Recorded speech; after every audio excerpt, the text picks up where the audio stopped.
Greetings to you all in Jesus' precious name. இயேசு கிறிஸ்துவின் நாமத்தினாலே உங்கள் எல்லாருக்கும் வாழ்த்துக்கள். I want to thank God for this second day that I am with you all this afternoon time. என் தேவனுக்கு நான் நன்றி சொல்கிறேன். இந்த இரண்டாவது நாளை மீண்டும் உங்களை காணும்படி என் தேவன் கிருபை செய்திருக்கிறார்.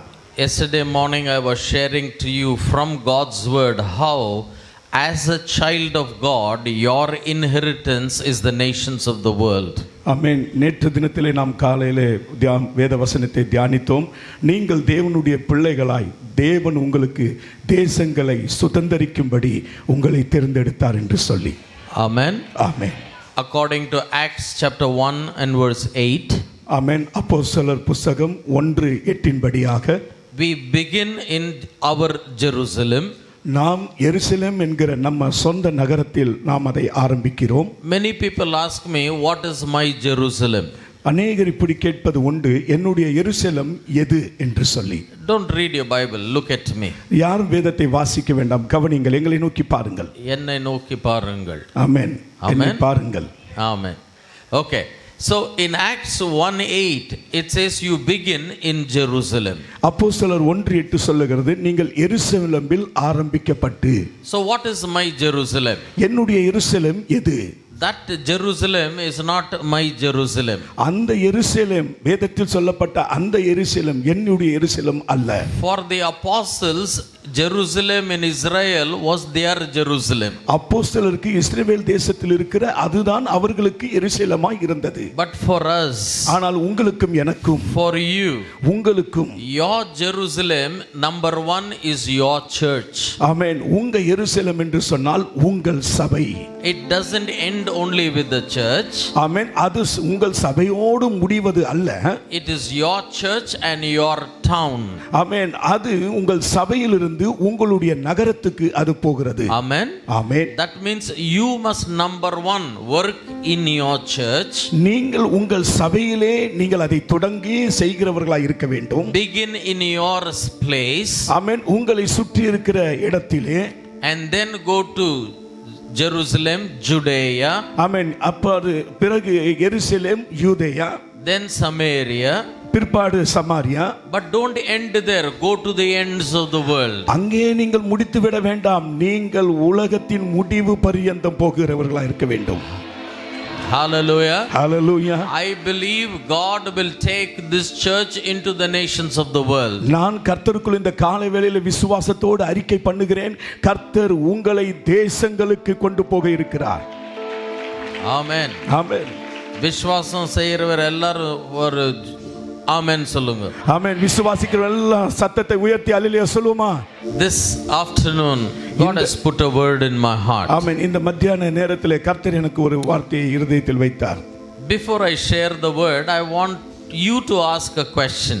நான் தேவனுடைய வார்த்தையை ஆரம்பிக்கிறதுக்கு முன்பதாக உங்களில் ஒரு கேள்வியை நான் விரும்புகிறேன். Now everybody agreed with me, you will begin in your Jerusalem. ஒருவேளை நீங்கள் என்னோடு கூட சேர்ந்து அதை ஒத்துக்கொண்டிருப்பீர்களானால் உங்கள் ஆரம்பம் எருசலேம். You already agreed. ஆமென். நீங்க அதை ஒத்துக்கொண்டீர்கள். That you will also we should go to the ends of the world. நீங்கள் மீண்டும் இன்னொரு விஷயத்தை நீங்கள் ஒப்புக்கொண்டீர்கள். அது என்னவென்று சொன்னால் அது உங்கள் சபையிலிருந்து மட்டுமல்ல, நீங்கள் உலக முடிவு பரியந்தம் நீங்கள் போகிறவர்களா இருக்கிறீர்கள் என்று சொல்லி. Where should you go? எங்க நீங்க போக வேண்டும்? To the ends of the world. உலக முடிவு பரியந்தம். Question. கேள்வி. Who will go? யார் போக வேண்டும்? யார் போவார்கள்?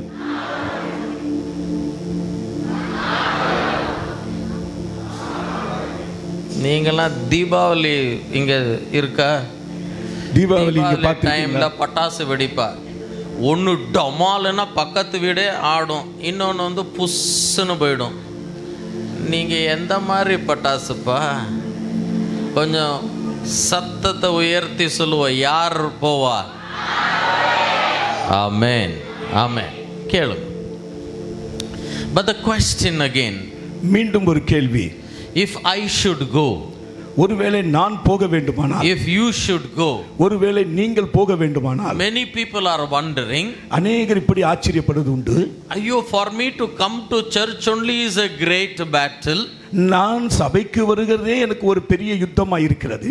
Even if I am able to open my Bible and read one psalm, hallelujah, அதிலும் ஒரு நாளைக்கு ஒரு வேதத்தை பகுதியை வாசிப்பதற்கு அது பெரிய போராட்டம். leave praying for me to say an amen is like moving Himalaya mountain. ஆமா, ஜெபிக்கிறதை விட்டுடுங்க, ஆமென் சொல்றது ஒரு பெரிய இமயமலை பர்வதத்தையே இறக்குற மாதிரி இருக்கிறது. Amen. நானா to the ends of the world. நான் உலகம் முடிவு மட்டும் போறேனா? wrong number pastor. ஓ, தவறான கால் இது அப்படி சொல்லிட்டு வச்சிருக்கீங்க. Listen to me. கவனியுங்கள். As I share the word of God with you, நான் உங்கள் மத்தியிலே தேவ செய்தியை பகிர்ந்து கொள்ளும் பொழுது God will change you. Every single one of you will rise up as a missionary. கர்த்தர் உங்களை மாற்றத்தில் கொண்டு வருவார். எப்படி என்று சொன்னால், நீங்கள் எழுந்து புறப்படுகிறவர்கள் போகிறவர்களாயிருவீர்கள். Hallelujah. Hallelujah. Let us read Luke chapter 7. ஆமென். லூக்காவுக்கு எழுதின சுவிசேஷம் 7வது அதிகாரம். There, when Jesus was alive, there was a miracle incident that happened. ஆமென். இயேசு அந்த இடத்திலே ஒரு அற்புதத்தை செய்கிறதை நாம் பார்க்கிறோம். There was a lady living in a city called Nain. நாயின் என்கிற ஒரு ஊரிலே ஒரு ஆமென் விதவை இருக்கிறாள். And the Bible says the widow had one son. வேதம் சொல்லுகிறது அந்த விதவைக்கு ஒரே ஒரு மகன் மட்டும் இருக்கிறான். கேளுங்க. Amen. Amen. In Luke chapter 7, லூக்கா 7வது அதிகாரத்திலே there is a miracle incident happen. I'm seeing some of you write the reference. I will tell you.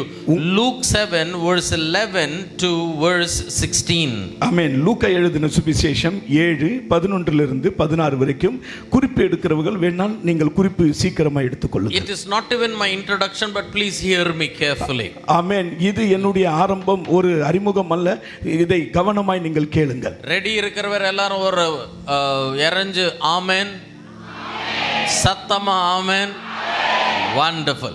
So here the Bible says the lady had one son and he died. இங்க ஒரு விதவை குறித்து சொல்லப்படுகிறது. அவளுக்கு ஒரே மகன் இருந்தால் அவனும் இறந்து விட்டான். And the Bible says everybody gathered in the house and they are crying at the dead body. வேதம் சொல்லுகிறது அந்த இறந்த அந்த வாலிபனை சுற்றி ஜனங்கள் அழுது கொண்டிருந்தார்கள். And then the time for burial came. இப்பொழுது அந்த மகனை அடக்கம் செய்கிற நேரம் வந்தது. They are in a city called Nain. அங்க அந்த பட்டணத்துடைய பெயர் நாயின் என்ற அந்த பட்டணம். Nain means a blessedness. ஆமென். நாயின் என்றால் ஆசீர்வதிக்கப்பட்ட பட்டணம். They are in a blessed city. அவங்க அந்த ஆசீர்வதிக்கிற பட்டணத்தில் இருக்காங்க. But now death came. ஆனால் அங்க மரணம் வந்தது. They carried the dead body and they went outside Nain. இப்போ அந்த இறந்த அந்த வாலிபனை அவர்கள் தூக்கி கொண்டு அந்த பட்டணத்தின் வெளிப்புறம் வந்தார்கள். So now just imagine in your mind. நீங்க இப்படி யூக பண்ணுங்க. There is a leader for this group. அங்க ஒரு குரூப் இருக்கிறது. ஆமென். அதுக்கு ஒரு லீடர் இருக்கிறார், தலைவர் இருக்கிறார். That is the dead body. ஆமென். அங்க கையில ஒரு அந்த பாடி இருக்கிறது. Dead body. ஆமென். இறந்த அந்த பிணம் இருக்கிறது, வாலிபன். அந்த பிணம் இருக்கிறது. And whoever followed the dead body, அந்த பிணத்தை யாரெல்லாம் பின்பற்றி வருகிறார்களோ, they left the blessed city and they are walking out of blessedness. ஆமென். அவர்கள் அந்த ஆசீர்வாத பட்டணத்தை விட்டு ஆசீர்வாதம் இல்லாத இடத்தை தேடி கொண்டு வந்து கொண்டிருக்கிறார்கள். But on the opposite side, ஆனால் எதிர்மறையாக there is another group coming inside Nain. இங்க ஒரு குரூப் வந்து கொண்டிருக்கிறார்கள் இந்த பட்டணத்துக்கு நுழைவாயிலே. And the leader of that group is Jesus Christ. ஆமென். இந்த குரூப்புக்கு தலைவராய் இயேசு இருக்கிறார். Whoever followed Jesus, யாரெல்லாம் இயேசுவை அவங்க பின்பற்றினார்களோ, they are going towards blessedness. ஆமென். அவர்கள் அந்த ஆசீர்வாத பட்டணத்துக்கு நேராய் போய் கொண்டிருக்கிறார்கள். But as those two groups came closer, ஆனால் இந்த ரெண்டு ஆமென் கூட்டமும் அவர்கள் சந்திக்கிற அந்த வேளையில் the death met Jesus. ஆமென். இந்த மரணம் அந்த இயேசுவை சந்தித்தது. That means a death met life and resurrection. ஆமென். இந்த மரணம் ஜீவமும் மரணத்தை ஜெயிக்கிற அந்த இயேசுவை சந்தித்தது. When the dead body met Jesus, அந்த பிணம் அந்த இயேசுவை சந்திக்கும் பொழுது the Bible says சத்தியவேதம் சொல்லுகிறது, Jesus Christ raised the dead man back to life. இயேசு அந்த மரித்த வாலிபனை உயிரோடு எழுப்பினார். Hallelujah. Hallelujah. The dead became alive. ஆமென். மரித்தவன் உயிரோடு எழுப்பப்பட்டான். Amen. Amen. And the Bible says, வேதம் சொல்லுகிறது, and all the people said, அவனை சுற்றி இருக்கிற ஜனங்கள் சொன்னார்கள், God has visited his people. ஆமென். தேவன் தம்முடைய ஜனத்தை சந்தித்தார். ஆமென். ஆமென். ஜனங்க என்னன்னு சொன்னா, தெய்வம் ஜனத்தை சந்தித்தான். எல்லாரும் சொல்லுங்க, தெய்வம் ஜனத்தை சந்தித்தான்.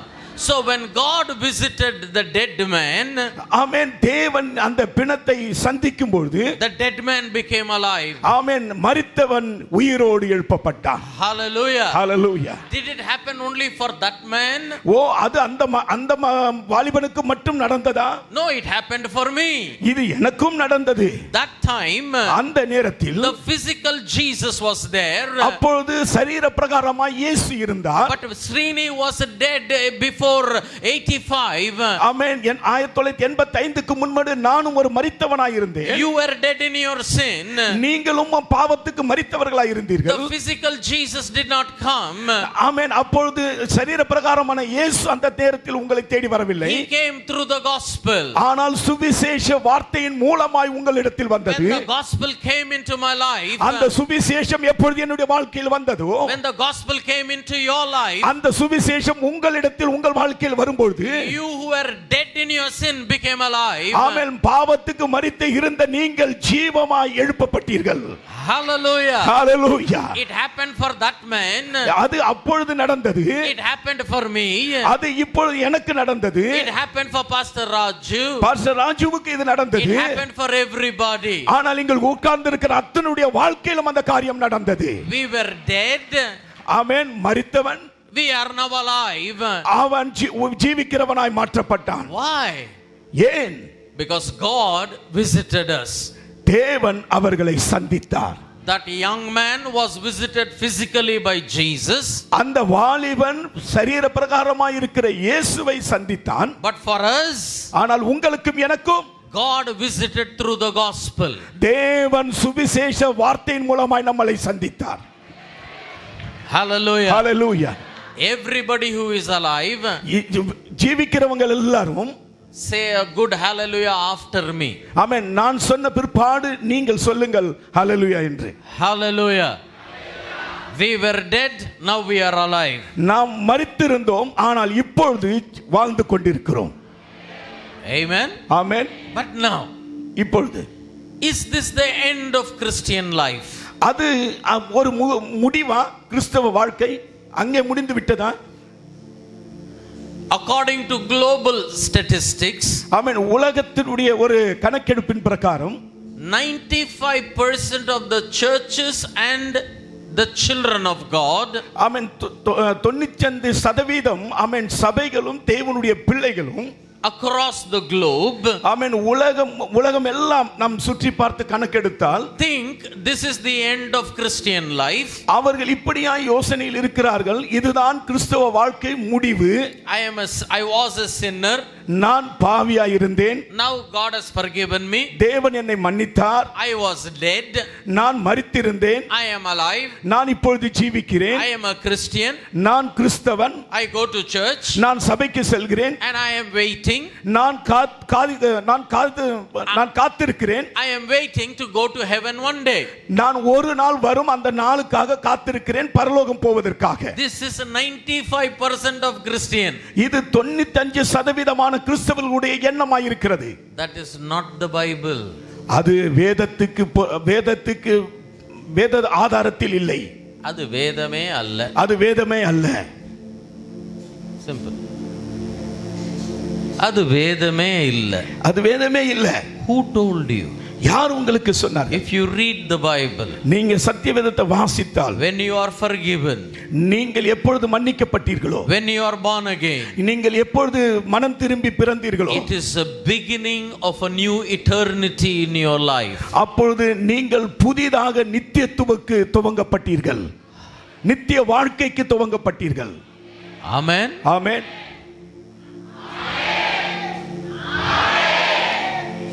இது ரிமோட் பட்டன் மாதிரி இருக்கு என் காது. இதை தொட்டப்பலாம் உங்க ஆமென் வருது. அப்படியே இருக்கட்டும். ஸ்தோத்திரம். ஆமென். ஆமென். நம்பர் வேற எல்லாரும் சத்தமா சொல்லுங்க. ஆமென். Now hear me. கேளுங்கள். God visited his people, the dead became alive. தேவன் தம்முடைய ஜனத்தை சந்தித்தார், மரித்தவன் உயிரோடு எழுப்பப்பட்டான். Now, is God visiting us only one time lifetime? ஒருவேளை நம்முடைய வாழ்நாட்கள்ல ஒரு முறை தான் கர்த்தர் நம்மளை சந்திக்கிறாரா, சந்தித்தாரா? God is in the business of visiting his people again and again and again. தேவன் தம்முடைய பிள்ளைகளை திரும்ப திரும்ப திரும்ப அவர்களை சந்திக்கிற அனுபவத்தில் இருக்கிறார். Today God is going to visit you. கர்த்தர் இன்றைக்கு உங்களை சந்திக்க போகிறார். Hallelujah. Hallelujah. Last time when he visited you, dead became alive. அந்த முதலாவது நேரத்தில் உங்களை சந்திக்கும் போது மரித்தவன் உயிரோடு எழுப்பப்பட்டான். But today when God visits you, ஆனால் இன்றைக்கு கர்த்தர் உங்களை சந்திக்கும் போது not only your life will change, உங்க வாழ்க்கை மட்டும் மாற்றப்படுவதல்ல, but the life of the world around you will change. உங்களை சுற்றி இருக்கிற உலகத்தின் மக்கள்கள் மாற்றப்பட வேண்டும். Amen. Amen. All those who are ready, தயாரா இருக்கிறவங்க எல்லாரும். Amen. Let us read Zechariah chapter 10 and verse 3. Amen. சகரியாவின் புத்தகம் 10வது அதிகாரம் 3வது வசனம். Are we getting it on the screen? Okay. எல்லாருக்கும் ஸ்கிரீன் தெரியறதா? Okay. ஸ்கிரீனை பார்த்து எல்லாரும் சேர்ந்து படிப்போம். தமிழ்ல கொஞ்சம் different translation இருக்கு. But you read and then we will correct it. எல்லாரும் ரெடிங்களா? Okay? Right. 3, 2, 1.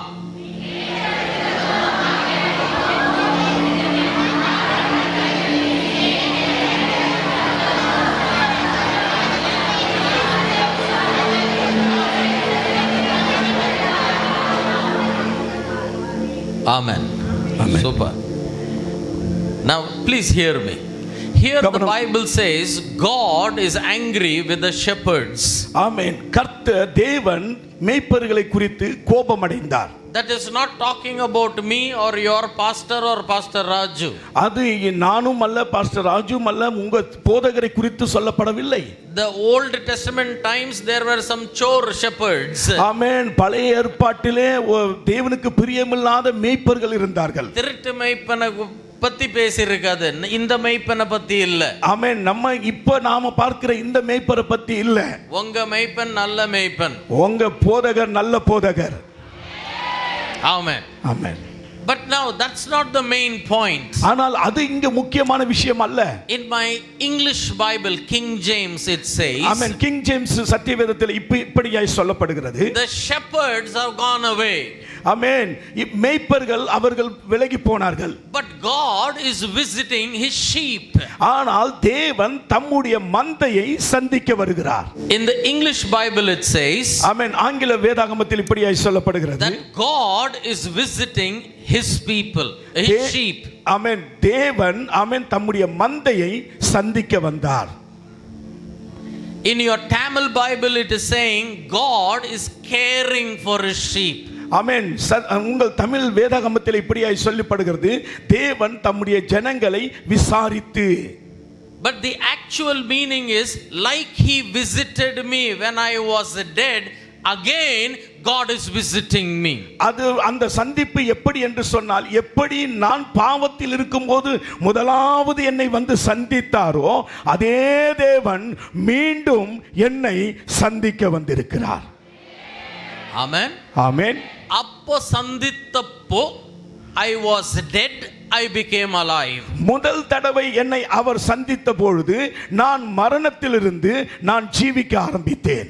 But now when he is visiting me, ஆனால் இப்பொழுது அவர் என்னை சந்திக்க வருவார். I am not dead, நான் மரித்தவன் அல்ல, but I am the sheep of God. நான் தேவனுடைய ஆமென் மந்தையாய் இருக்கிறேன். தேவனுடைய ஆடுகளாய் இருக்கிறோம். ஆமென். தேவனோட மந்தையா இல்லனா அவரோட ஆடுகளா இருக்கும். That means this is a different kind of a visitation. இந்த ஒரு சந்திப்பு ஒரு வித்தியாசமான சந்திப்பு. எல்லாரும் என்னோட சொல்லுங்க, ஆடுகள். Okay. That means Bible is comparing you to a sheep. சத்தியவேதம் உங்களை ஆடுகளுக்கு சமானமாய் ஒப்பிடப்படுகிறது. Now when you are born again, நீங்கள் தேவனுக்குள் மனம் திரும்பி பிறந்திருக்கிறீர்கள். however old you may be, however young you may be, நீங்க வயதானவர்களாக இருக்கலாம், ஒருவேளை இளைஞராகவும் இருக்கலாம். when you are born again, Bible compares you to a newborn baby. ஆனால் நீங்கள் எந்த வயது உள்ளவர்களாக இருந்தாலும் சரி, தேவனுக்குள் நீங்கள் நம்பி பிறக்கும் பொழுது உங்களை ஒரு சிறு குழந்தைக்கு ஒப்பிட்டு சொல்லப்படுகிறது. Bible compares you to a sheep. அது இந்த சத்தியவேதம் உங்களை ஆடுகளுக்கு ஒப்பாக சொல்லப்படுகிறது. Question. கேள்வி. ஏன்? ஏன்? Why Bible is comparing you to a sheep when you are born again? நீங்கள் புதிதாய் கர்த்தருக்குள் பிறக்கும் பொழுது ஏன் உங்களை ஆடுகளுக்கு ஒப்பாக சொல்லப்படுகிறது? There are many reasons. I'll give you 3. அநேக காரணங்கள் இருக்கிறது. அதில் முக்கியமாய் 3 காரணங்களை சொல்ல விரும்புகிறேன். A sheep can never live without the shepherd. ஆமென். ஆடு மேய்ப்பன் இல்லாதபடிக்கு அது வாழாது. Amen. Why does it need the shepherd? ஆமென். அதுக்கு ஏன் மேய்ப்பன் தேவையாய் இருக்கிறது? Number 1, the shepherd protects the sheep. மேய்ப்பன் தம் ஆடுகளை பாதுகாக்கிறான். The sheep cannot protect itself. ஆடு தன்னைத்தான் பாதுகாத்துக் கொள்ள முடியாது. Number 2, இரண்டாவதாக the shepherd provides for the sheep. மேய்ப்பன் ஆடுகளுக்கு அது போஷணையை கொடுக்கிறான். The shepherd cannot take care of itself. ஆமென். ஆடுகள் தன்னுடைய தேவைகளை சந்தித்துக் கொள்ள முடியாது. Number 3, மூன்றாவது the shepherd will guide the sheep. ஆமென். மேய்ப்பன் தன் மந்தையை வழிநடத்தி செல்கிறான். Without the shepherd, the sheep is lost. மேய்ப்பன் இல்லை என்று சொன்னால் ஆடுகள் சிதறி வழி தப்பி போகும். Among the many animals, ஆமென், அநேக பிராணிகள் மத்தியிலே this sheep is a very innocent animal. எல்லா பிராணிகளுக்குன்னா இந்த ஆடுகள் வெகுளித்தனமான ஒரு ஆடுகள். That is why the sheep always needs a shepherd. அந்த காரணத்தினாலே அதுக்கு எப்பொழுதும் தன்னுடைய மேய்ப்பனை சார்ந்து வாழ்கிற அனுபவத்தில் இருக்கிறது. And that is why Bible compares you as a sheep. அந்த காரணத்தினால தான் சத்தியவேதம் உங்களை ஆடுகளுக்கு ஒப்பிட்டு சொல்லப்படுகிறது. We always need our great shepherd Jesus. உங்களுக்கு எப்பொழுதும் நம்முடைய பிரதான மேய்ப்பனாகிய தேவனை மேலே சார்ந்திருக்கும்படிக்காக சொல்லப்படுகிறது. Amen. Amen. But hear me. கேளுங்கள். Your life begins as a shepherd, but it should not end, begins as a sheep, it should not end merely as a sheep. ஆமென். உங்களுடைய வாழ்க்கை தொடக்கம் கிறிஸ்துவுக்குள்ளாக ஒரு ஆடாக தொடங்கப்பட்டு அது ஆடாகவே முடிவு அல்ல. Being born as a baby is your beginning. நீங்கள் குழந்தையாய் கிறிஸ்துவுக்குள் பிறக்கப்பட்டு அது உங்களுடைய ஆரம்ப அனுபவம். If you want to go from here as a missionary preacher to the ends of the world, being an ordinary sheep, you cannot do that. நீங்கள் இங்கிருந்து புறப்பட்டு சர்வதேசத்துக்கும் ஒரு மிஷனரியாக, ஒரு ஊழியக்காரனாக, ஒரு சுவிசேஷத்தை சொல்லுவர்களாய் புறப்பட்டு போக வேண்டும் என்று சொன்னால் நீங்கள் ஒரு ஆடாக இருந்தால் மட்டும் போதாது. That is why God is again visiting his people. அதனால் தான் தேவன் தம்முடைய ஜனத்தை திரும்ப சந்தித்தார். When he visits you, the Bible says, வேதம் சொல்லுகிறது அவர் தம்முடைய ஜனத்தை சந்தித்தார். ஆடை சந்தித்தார். The sheep now change and the sheep become the glorious war horses of Jesus. ஆமென். இரண்டாவது முறை தன்னுடைய ஆடை கர்த்தர் சந்திக்கும் பொழுது அது ஆடாக அல்ல, அது தேவனும் மகிமை யுத்த குதிரையாய் மாற்றப்பட்டது. Hallelujah. Hallelujah. இங்கேளுங்கோ. First time when God visited, முதலாவது முறை கர்த்தர் சந்திக்கும் பொழுது you became alive. நீங்க ஒரு ஜீவிக்கிறவர்களாய் மாற்றப்பட்டீர்கள். You became a baby Christian. நீங்கள் ஒரு குழந்தை, புதிதாய் பிறந்த குழந்தை அனுபவத்தில் இருந்தீர்கள். You were a sheep. நீங்கள் ஆடுகளாய் மாற்றப்பட்டீர்கள். But now when God visits you, ஆனால் இப்பொழுது திரும்ப கர்த்தர் உங்களை சந்திக்கும் பொழுது you will change. நீங்கள் மாற்றப்படுவீர்கள். You will no more be an innocent sheep. நீங்க ஒரு ஒன்றும் அறியாத ஒரு ஆடை போல அல்ல. இப்பொழுது you are going to become the glorious war horse of the Lord Jesus Christ. நீங்கள் தேவனுக்கு மகிமையாய் யுத்த குதிரைகளாய் மாற்ற போகிறீர்கள். Hallelujah. ஹalleluya. இந்த யுத்த குதிரை அமெரிக்காலேருந்தோ இங்க, சென்னையிலேருந்தோ இங்க, எருசலேமிலேருந்தோ இங்க வரப்போறது இல்ல. இங்க இருக்கிற ஆட தெய்வம் சந்தித்தப்போ நீங்க யுத்த குதிரையா சேஞ்ச் ஆக போறேன். ஆமென், ஆமென், ஆமென், ஆமென், ஆமென். Hallelujah. Hallelujah.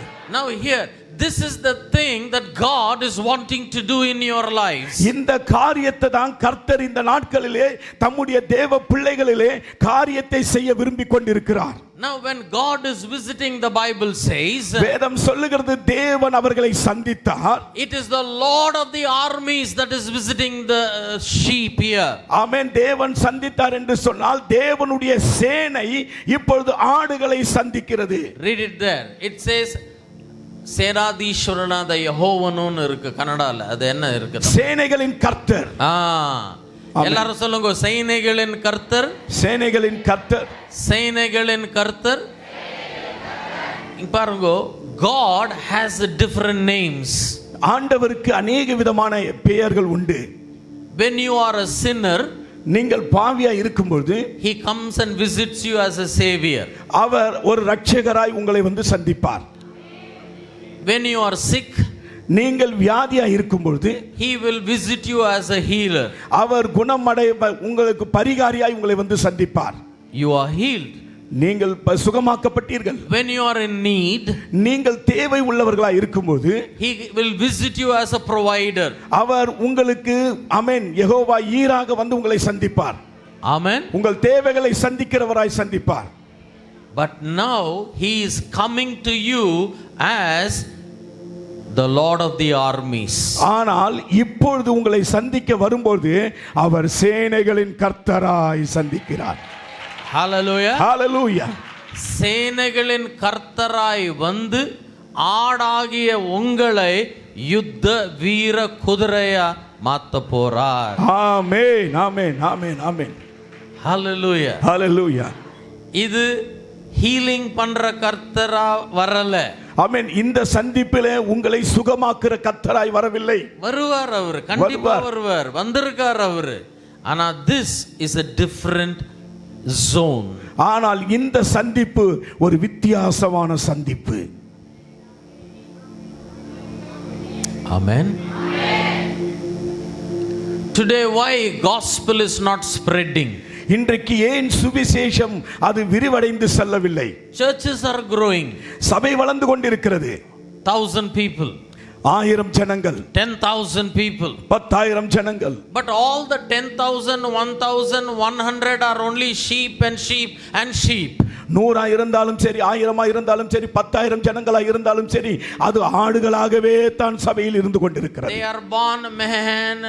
அவங்க பிறந்தப்ப சாகரப்பவும் சாகரப்பவும் யுத்த குதிரையா ஆகலைன்னா என்ன சுவிசேஷத்தை சொல்லுறது? ஆமென். நீங்கள் ஆமென் யுத்த குதிரையாய் மாற்றப்படவில்லை என்று சொன்னால் நீங்கள் சுவிசேஷம் எப்படி சொல்ல முடியும்?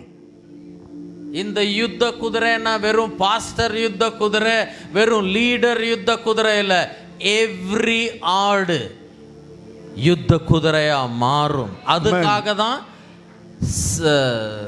சேனைகளின் கர்த்தர் நம்மள சந்திக்க வந்திருக்கார். ஆமென், ஆமென். Hallelujah. Hallelujah. The question is not how many people are in your church. இந்த கேள்வி உங்கள் சபையில் எத்தனை பேர்கள் இருக்கிறீர்கள் என்பது அது முக்கியம் அல்ல. The question to you is not how long you have been a believer. இரண்டாவது நீங்கள் எத்தனை வருடமாய் ஒரு விசுவாசியாய் சபையில் இருக்கிறீர்கள் என்பது முக்கியம் அல்ல. Are you a war horse of Jesus? நீங்கள் யுத்த வீர குதிரைகளாய் இயேசுவுக்காக இருக்கிறீர்களா என்பதுதான் முக்கியமான கேள்வி. Amen. Amen. That is the real gospel. அதுதான் பூரண உண்மையான சுவிசேஷம். The real gospel will make a miracle receiver into a miracle worker. ஆமென். உண்மையான சுவிசேஷம், ஆமென், உண்மையான ஒரு அற்புதங்களை செய்து உண்மையான ஆமென் ஆமென் இரட்சகரை உங்களுக்கு கொடுக்கும்.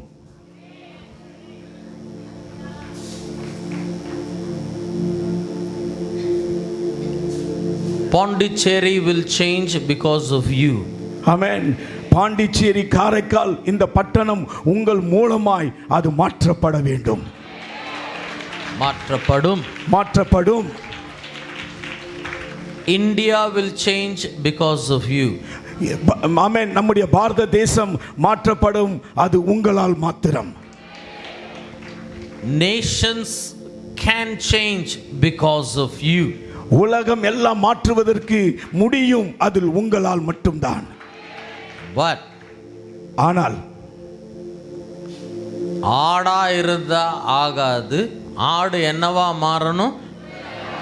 யுத்த வீர குதிரைகளாய்.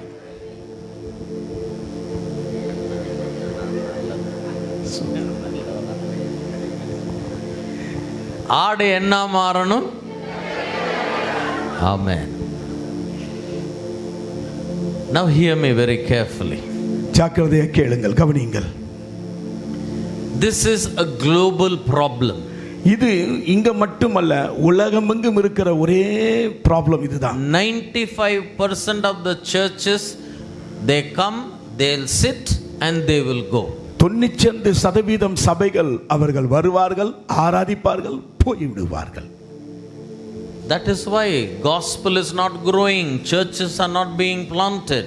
ஆமென். அத காரணத்தினால தான் சுவிசேஷம் வெளியே புறப்பட்டு போகவில்லை, அறிவிக்கப்படாத இடங்களிலே சபைகள் ஸ்தாபிக்கப்படவில்லை. The pastor is not the real hero of the church. ஆமென். சபை போதகர் தான் ஒரு சபைக்கு ஹீரோவாக இல்லை. Every member should be the hero of the church. சபையினுடைய ஒவ்வொரு அங்கத்தினர்களும் அவர்கள் ஹீரோவாக மாற வேண்டும். Amen. Amen. To become a war horse of Jesus. இயேசுவுக்காக யுத்த வீர குதிரைகளாய் மாற்றப்பட வேண்டும். To become, ஆமென், மாறின பிறகு ஆகிறதுக்கு, மாற்றப்படுவதற்கு you don't need education. அதுக்கு படிப்பு ஒரு முக்கிய அவசியம் அல்ல. You don't need money. அதற்கு பணம் ஒரு முக்கிய தேவை அல்ல. Whether you're a man or a woman doesn't matter. நீங்கள் ஆணாக இருக்கலாம், பெண்ணாக இருக்கலாம், அது முக்கியம் அல்ல. You are young or old, doesn't matter. நீங்கள் வாலிபராய் இருக்கலாம், முதிர் வயது உள்ளவர்களாய் இருக்கலாம், அது முக்கியம் அல்ல. He who saved you, he will transform you. அவர் உங்களை ரட்சித்தார், அவரே உங்களை மாற்ற வல்லவராய் இருக்கிறார். Hallelujah. Hallelujah. But now comes the question. ஆனால் இன்னொரு கேள்வி உங்களுக்கு. Pastor Srini, how can I change? Pastor சீனி, நான் எப்படி மாற முடியும்? How can I become a war horse? நான் எப்படி யுத்த வீர குதிரையாய் மாற்றப்பட முடியும்? Come with me to Psalm 18. சங்கீதங்களின் புஸ்தகம் 18. This is a psalm of David. இது தாவீதின் சங்கீதம். This is a testimony psalm. இது ஒரு சாட்சி உள்ள ஒரு சங்கீத புஸ்தகம். In Psalm 18, சங்கீதம் 18 begins by confessing who God is. அந்த எப்படி ஆரம்பிக்கிறதுனால தேவன் எப்படிப்பட்டவராய் இருக்கிறார் என்று அந்த வசனம் அங்கே ஆரம்பிக்கப்படுகிறது. Beginning from verse 1. ஒன்றாவது வசனம்.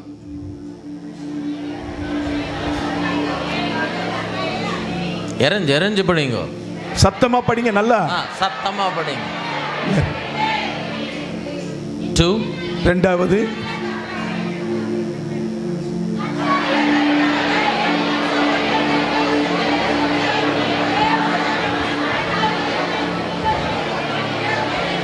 Amen.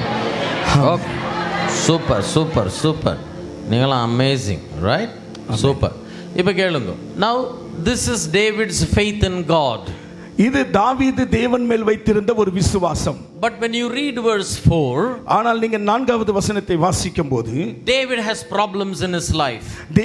தாவீதுடைய வாழ்க்கையில अनेक கஷ்டங்கள் இருந்தது. Now when you read verse 4 and 5, Pastor Raju, if you read, ஆமென், 4-5 வாசிக்கிறேன். மரண கட்டுகள் என்னை சுற்றி கொண்டது, துர்ச்சனிய பிரவாகம் என்னை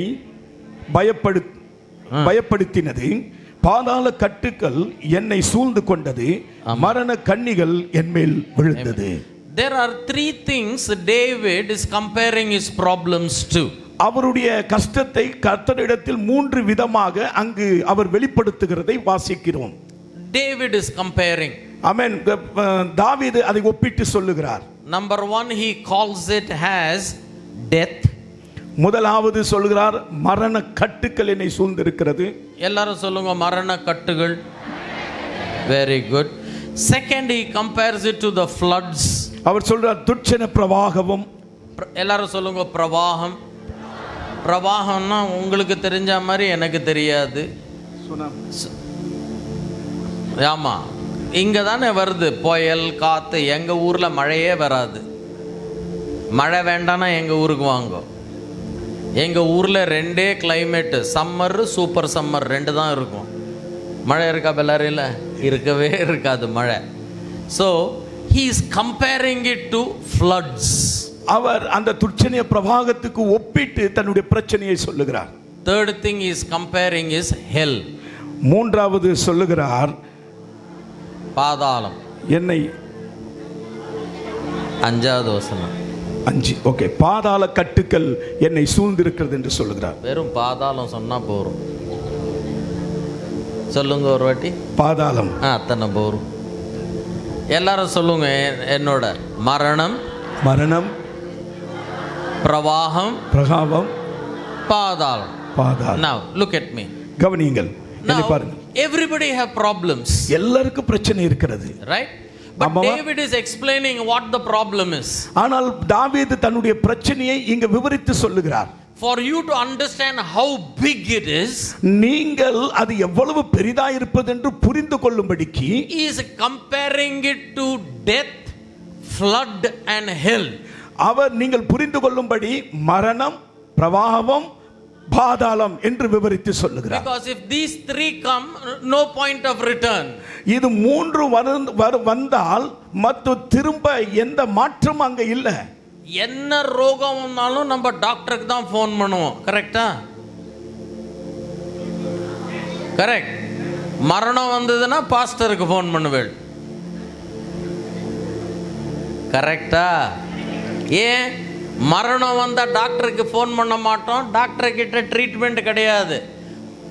ரோகம் இருக்கிற வரைக்கும் டாக்டர், மரணம் வந்தால் பாஸ்டர். அதுக்கு தான் பாஸ்டர் கிட்ட மரியாதையாக இருங்கோ. சோத்ரம். Why did he compare? ஏன் அந்த அவர் அந்த ஆமென் ஒப்பிட்டு சொல்லுகிறார்? I was in Hyderabad one day. ஒரு நாள் நான் ஹைதராபாத் பட்டணத்தில் இருந்தேன். I finished the meeting. நான் கூட்டத்தை முடித்துவிட்டு I was praying. People were meeting me. ஆமென். கூட்டம் முடிந்த பிறகு ஜனங்கள் என்னை வந்து சந்திக்கிறார்கள். One man took me and said, "Pastor, come here, come here, come here, come here." ஒரு மனிதன் என்னை வந்து பாஸ்டர் இந்த பக்கம் வாங்க வாங்க வாங்கன்னு சொன்னார். Please pray for me. எனக்காக ஜெபியுங்க. Very senior rich man. அவர் பெரிய நல்ல ஐஸ்வர்யவான், நல்ல ஒரு பெரிய முதிய வயது உள்ளவர். His wife was there. அவங்க மனைவி அங்க இருந்தாங்க. He took me as far away from his wife. அவங்க மனைவி கிட்ட இருந்து தூரமா என்ன கூட்டிட்டு வந்துட்டு And he's telling me, "Pastor, pray for me. I am like Daniel." அவர் சொன்னாரு, நான் தானியேலை போல இருக்கிறேன், ஜெபம் பண்ணுங்க. I said, "Praise the Lord." நான் சொன்னேன், praise the Lord. Means you are like a prophet, like Daniel. நீங்க தானியேலை போல தீர்க்கதரிசியா? Hallelujah. Hallelujah. He said, இல்ல prophet எல்லாம் ஒண்ணும் இல்ல, தீர்க்கதரிசி எல்லாம் ஒண்ணும் இல்ல நானு. Then I said, "Why did you say Daniel?" ஏன் பின்ன தானியேல்னு சொன்னீங்க? He said, "You see my wife there? என் மனைவியை பாத்தீங்களா? I live with her in the house. நான் அவளோட இந்த வீட்டுல வாழ்றேன். I am like Daniel in the den of lions." ஆமென். தானியேல் சிங்க கெபில இருக்கிற மாதிரி நான் என் வீட்டுல மனைவியோட இருக்கிறேன். Why did he tell that? ஏன் அப்படி சொன்னாரு? For me to understand. நான் புரிஞ்சு கொள்வதற்கு அதை ஒப்பிட்டு சொன்னார். In the same way, அதே போல the problem was David was like hell, death and flood. ஆமென். தாவீதுக்கு இருந்த பிரச்சனைகள் ஆமென் அது மரணம், பிரவாகம், பாதாளமாய் இருந்தது. புரிஞ்சுதா? புரிஞ்சுதா? அப்பா. What did David do? அதுக்கு தாவீது என்ன செய்தார்? We all have problems. எல்லாருக்கும் நமக்கு பிரச்சனை இருக்குது. problem will never destroy us. Amen.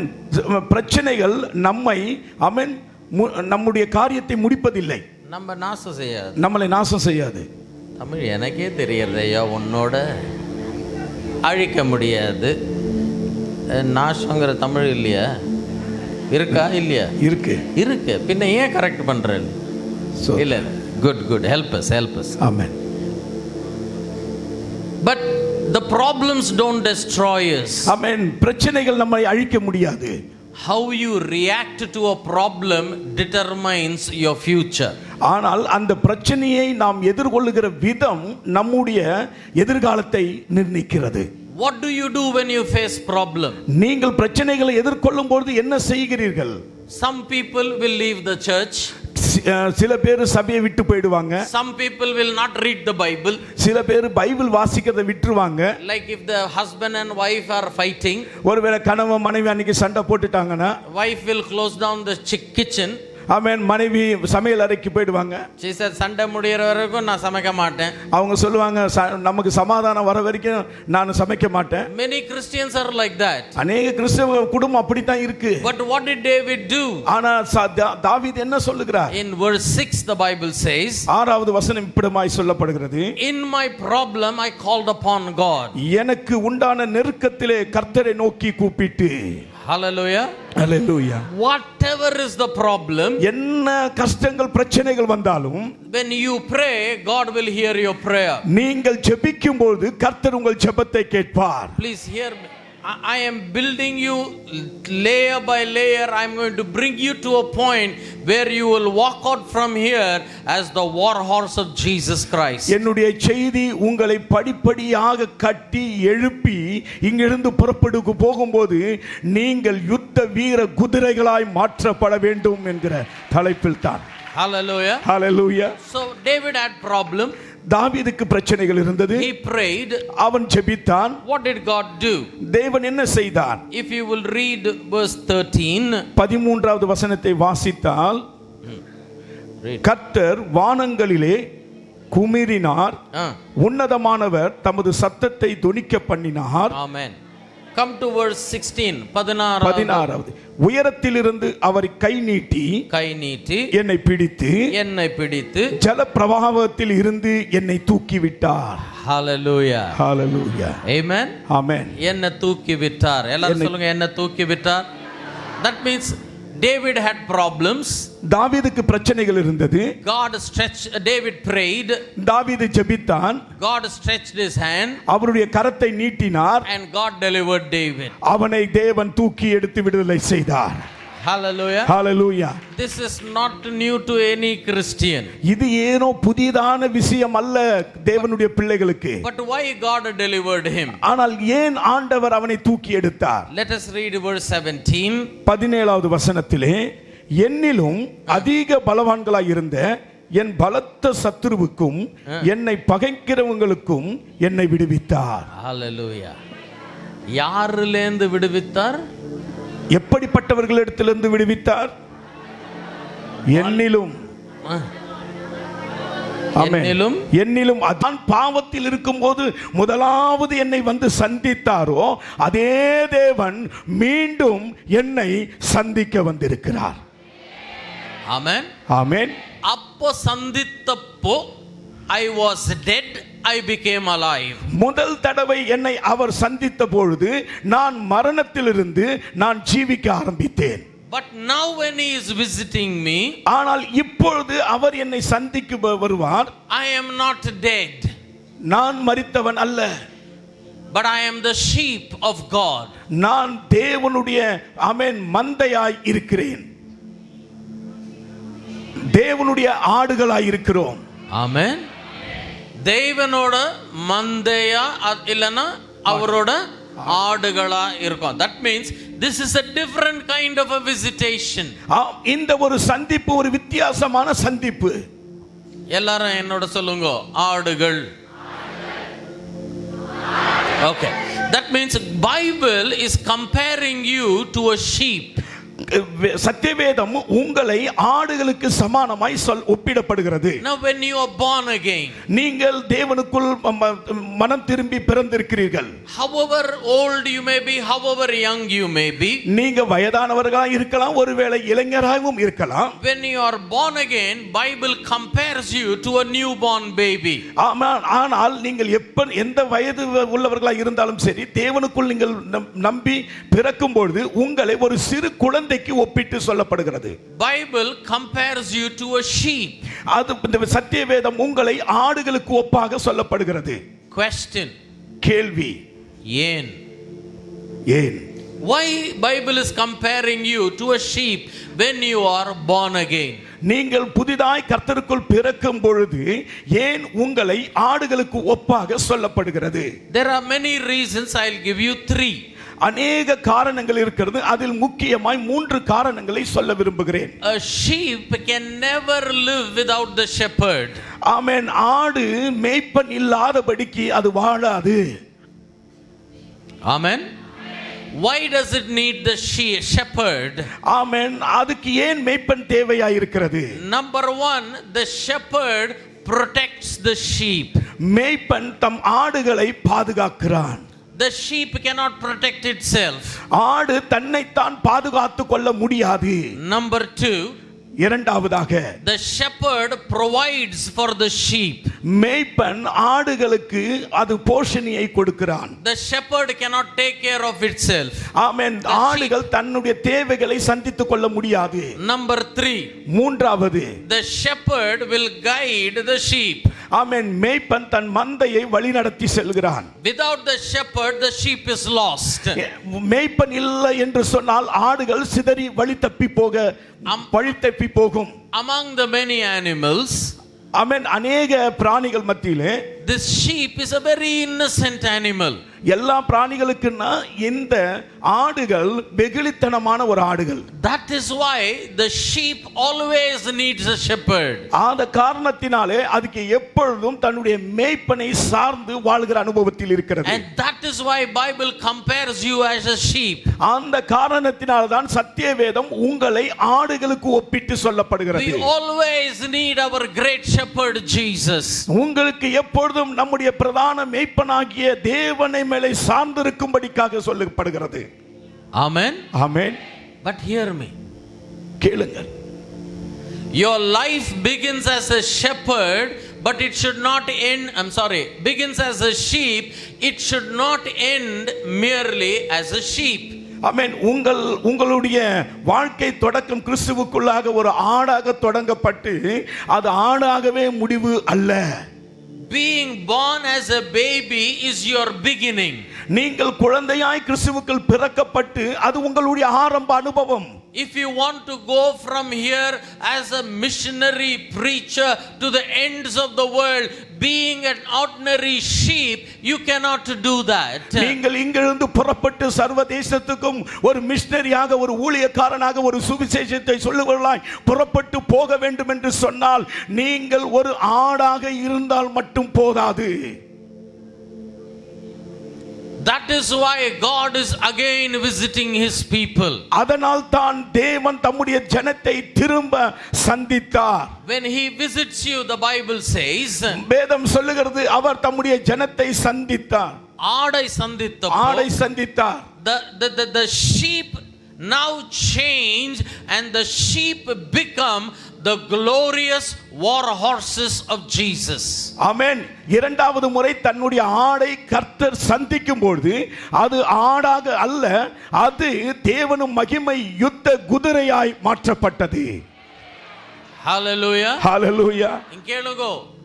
First time when God visited, முதலாவது முறை கர்த்தர் சந்திக்கும் பொழுது you became alive.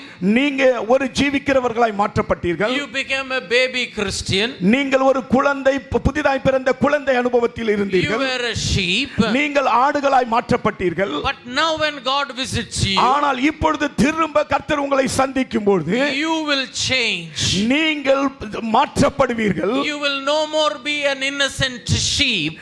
நீங்க ஒரு ஒன்றும் அறியாத ஒரு ஆடை போல அல்ல. இப்பொழுது you are going to become the glorious war horse of the Lord Jesus Christ. நீங்கள் தேவனுக்கு மகிமையாய் யுத்த குதிரைகளாய் மாற்ற போகிறீர்கள். Hallelujah. ஹalleluya. இந்த யுத்த குதிரை அமெரிக்காலேந்தோ இங்க, சென்னையிலேந்தோ இங்க, எருசலேம்லேந்தோ இங்க வரப்போறது இல்ல. இங்க இருக்கிற ஆட தெய்வம் சந்தித்தப்போ நீங்க யுத்த குதிரையா சேஞ்ச் ஆக போறேன். ஆமென், ஆமென், ஆமென், ஆமென், ஆமென். Hallelujah. Hallelujah. Now here, this is the thing that God is wanting to do in your lives. இந்த காரியத்தை தான் கர்த்தர் இந்த நாட்களிலே தம்முடைய தேவ பிள்ளைகளிலே காரியத்தை செய்ய விரும்பிக் கொண்டிருக்கிறார். Now when God is visiting, the Bible says, வேதம் சொல்லுகிறது தேவன் அவர்களை சந்தித்தார். it is the Lord of the armies that is visiting the sheep here. ஆமென். தேவன் சந்தித்தார் என்று சொன்னால் தேவனுடைய சேனை இப்பொழுது ஆடுகளை சந்திக்கிறது. Read it there. It says சேனாதீஸ்வரனாத யெகோவனுன்னு இருக்கு கன்னடால. அது என்ன இருக்கு? சேனைகளின் கர்த்தர். எல்லாரும் சொல்லுங்க, சேனைகளின் கர்த்தர். சேனைகளின் கர்த்தர். சேனைகளின் கர்த்தர். இங்க பாருங்க, God has different names. ஆண்டவருக்கு अनेक விதமான பெயர்கள் உண்டு. When you are a sinner, நீங்கள் பாவியா இருக்கும்போது he comes and visits you as a savior. அவர் ஒரு இரட்சகராய் உங்களை வந்து சந்திப்பார். When you are sick, நீங்கள் வியாதியா இருக்கும்போது he will visit you as a healer. அவர் குணமடைய உங்களுக்கு பரிகாரியாய் உங்களை வந்து சந்திப்பார். You are healed. நீங்கள் சுகமாக்கப்பட்டீர்கள். When you are in need, நீங்கள் தேவை உள்ளவர்களாய் இருக்கும்போது he will visit you as a provider. அவர் உங்களுக்கு ஆமென் யெகோவா ஈராக வந்து உங்களை சந்திப்பார். Amen. உங்கள் தேவைகளை சந்திக்கிறவராய் சந்திப்பார். But now he is coming to you as the Lord of the armies. ஆனால் இப்பொழுது உங்களை சந்திக்க வரும்போது அவர் சேனைகளின் கர்த்தராய் சந்திக்கிறார்.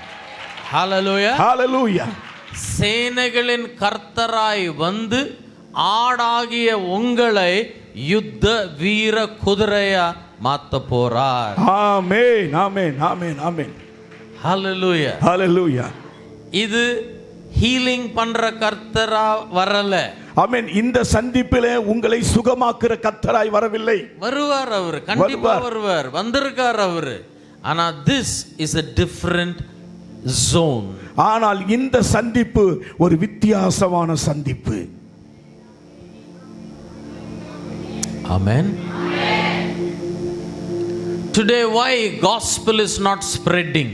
இன்றைக்கு ஏன் சுவிசேஷம் அது விரிவடைந்து செல்லவில்லை? Churches are growing. சபை வளர்ந்து கொண்டிருக்கிறது. 1,000 people, 1000 ஜனங்கள், 10,000 people. 10,000 ஜனங்கள். But all the 10,000, 1,100 are only sheep and sheep and sheep. 100 இருந்தாலும் சரி, 1000 இருந்தாலும் சரி, 10,000 ஜனங்களா இருந்தாலும் சரி, அது ஆடுகளாகவே தான் சபையில் இருந்து கொண்டிருக்கிறது. They are born man. அவங்க பிறந்தப்ப மே, சாகரப்பவும் மே, சாகரப்பவும் மே. யுத்த குதிரையா ஆகலைன்னா என்ன சுவிசேஷத்தை சொல்லுறது? ஆமென். நீங்கள் ஆமென் யுத்த குதிரையாய் மாற்றப்படவில்லை என்று சொன்னால் நீங்கள் சுவிசேஷம் எப்படி சொல்ல முடியும்? இந்த யுத்த குதிரைனா வெறும் பாஸ்டர் யுத்த குதிரை, வெறும் லீடர் யுத்த குதிரை இல்ல. எவ்ரி ஆடு யுத்த குதிரையா மாறும். அதுக்காக தான் சேனைகளின் கர்த்தர் ஆமென் நம்மள சந்திக்க வந்திருக்கார். ஆமென், ஆமென். Hallelujah. Hallelujah. The question is not how many people are in your church. இந்த கேள்வி உங்கள் சபையில் எத்தனை பேர்கள் இருக்கிறீர்கள் என்பது அது முக்கியம் அல்ல. The question to you is not how long you have been a believer. இரண்டாவது, நீங்கள் எத்தனை வருடமாய் ஒரு விசுவாசியாய் சபையில் இருக்கிறீர்கள் என்பது முக்கியம் அல்ல. Are you a war horse of Jesus? நீங்கள் யுத்த வீர குதிரைகளாய் இயேசுவுக்காக இருக்கிறீர்களா என்பதுதான் முக்கியமான கேள்வி. Amen. Amen. That is the real gospel. அதுதான் பூரண உண்மையான சுவிசேஷம். The real gospel will make a miracle receiver into a miracle worker. Amen.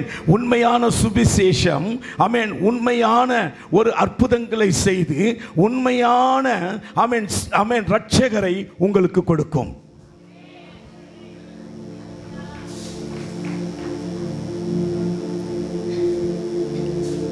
Pondicherry will change because of you. ஆமென். பாண்டிச்சேரி, காரைக்கால், இந்த பட்டணம் உங்கள் மூலமாய் அது மாற்றப்பட வேண்டும். மாற்றப்படும். India will change because of you. ஆமென். நம்முடைய பாரத தேசம் மாற்றப்படும், அது உங்களால் மாத்திரம். Nations can change because of you. உலகம் எல்லாம் மாற்றுவதற்கு முடியும், அதில் உங்களால் மட்டும்தான். But ஆனால் ஆடா இருந்தா ஆகாது, ஆடு என்னவா மாறணும்? ஆமென். Now hear me very carefully. ஜாக்கிரதையாக கேளுங்கள், கவனியுங்கள். This is a global problem. இது இங்க மட்டுமல்ல, உலகமெங்கும் இருக்கிற ஒரே ப்ராப்ளம் இதுதான். 95% of the churches, they come, they'll sit and they will go. 95% சபைகள் அவர்கள் வருவார்கள், ஆராதிப்பார்கள், போய்விடுவார்கள். That is why gospel is not growing, churches are not being planted. ஆமென். அத காரணத்தினால தான் சுவிசேஷம் வெளியே புறப்பட்டு போகவில்லை, அறிவிக்கப்படாத இடங்களிலே சபைகள் ஸ்தாபிக்கப்படவில்லை. The pastor is not the real hero of the church. ஆமென். சபை போதகர் தான் ஒரு சபைக்கு ஹீரோவாக இல்லை. Every member should be the hero of the church. சபையினுடைய ஒவ்வொரு அங்கத்தினர்களும் அவர்கள் ஹீரோவாக மாற வேண்டும். Amen. Amen. To become a war horse of Jesus. இயேசுவுக்காக யுத்த வீர குதிரைகளாய் மாற்றப்பட வேண்டும். To become, ஆமென், மாறின பிறகு ஆகிறதுக்கு, மாற்றப்படுவதற்கு you don't need education. அதுக்கு படிப்பு ஒரு முக்கிய அவசியம் அல்ல. You don't need money. அதற்கு பணம் ஒரு முக்கிய தேவை அல்ல. Whether you're a man or a woman doesn't matter. நீங்கள் ஆணாக இருக்கலாம், பெண்ணாக இருக்கலாம், அது முக்கியம் அல்ல. You are young or old doesn't matter. நீங்கள் வாலிபராய் இருக்கலாம், முதிர் வயது உள்ளவர்களாய் இருக்கலாம், அது முக்கியம் அல்ல. He who saved you, he will transform you. அவர் உங்களை ரட்சித்தார், அவரே உங்களை மாற்ற வல்லவராய் இருக்கிறார். Hallelujah. Hallelujah. But now comes the question. ஆனால் இன்னொரு கேள்வி உங்களுக்கு. Pastor Srini, how can I change? Pastor Srini, நான் எப்படி மாற முடியும்? How can I become a war horse? நான் எப்படி யுத்த வீர குதிரையாய் மாற்றப்பட முடியும்? Come with me to Psalm 18. சங்கீதங்களின் புஸ்தகம் 18. This is a psalm of David. இது தாவீதின் சங்கீதம். This is a testimony psalm. இது ஒரு சாட்சி உள்ள ஒரு சங்கீத புஸ்தகம். இல்ல பைபிளை திறக்காதீங்க, ஸ்கிரீனை பார்ப்போம், right? Amen. Okay. Now hear me because time is very short. ஆமென். நேரம் குறைவா இருக்கனால கவனமாய் கேளுங்கள், சத்தியவேதத்தை திருப்பிக் கொள்ள வேண்டாம். In Psalm 18, சங்கீதம் 18 begins by confessing who God is. அந்த எப்படி ஆரம்பிக்கிறதுனால தேவன் எப்படிப்பட்டவராய் இருக்கிறார் என்று அந்த வசனம் அங்கே ஆரம்பிக்கப்படுகிறது. Beginning from verse 1. ஒன்றாவது வசனம்.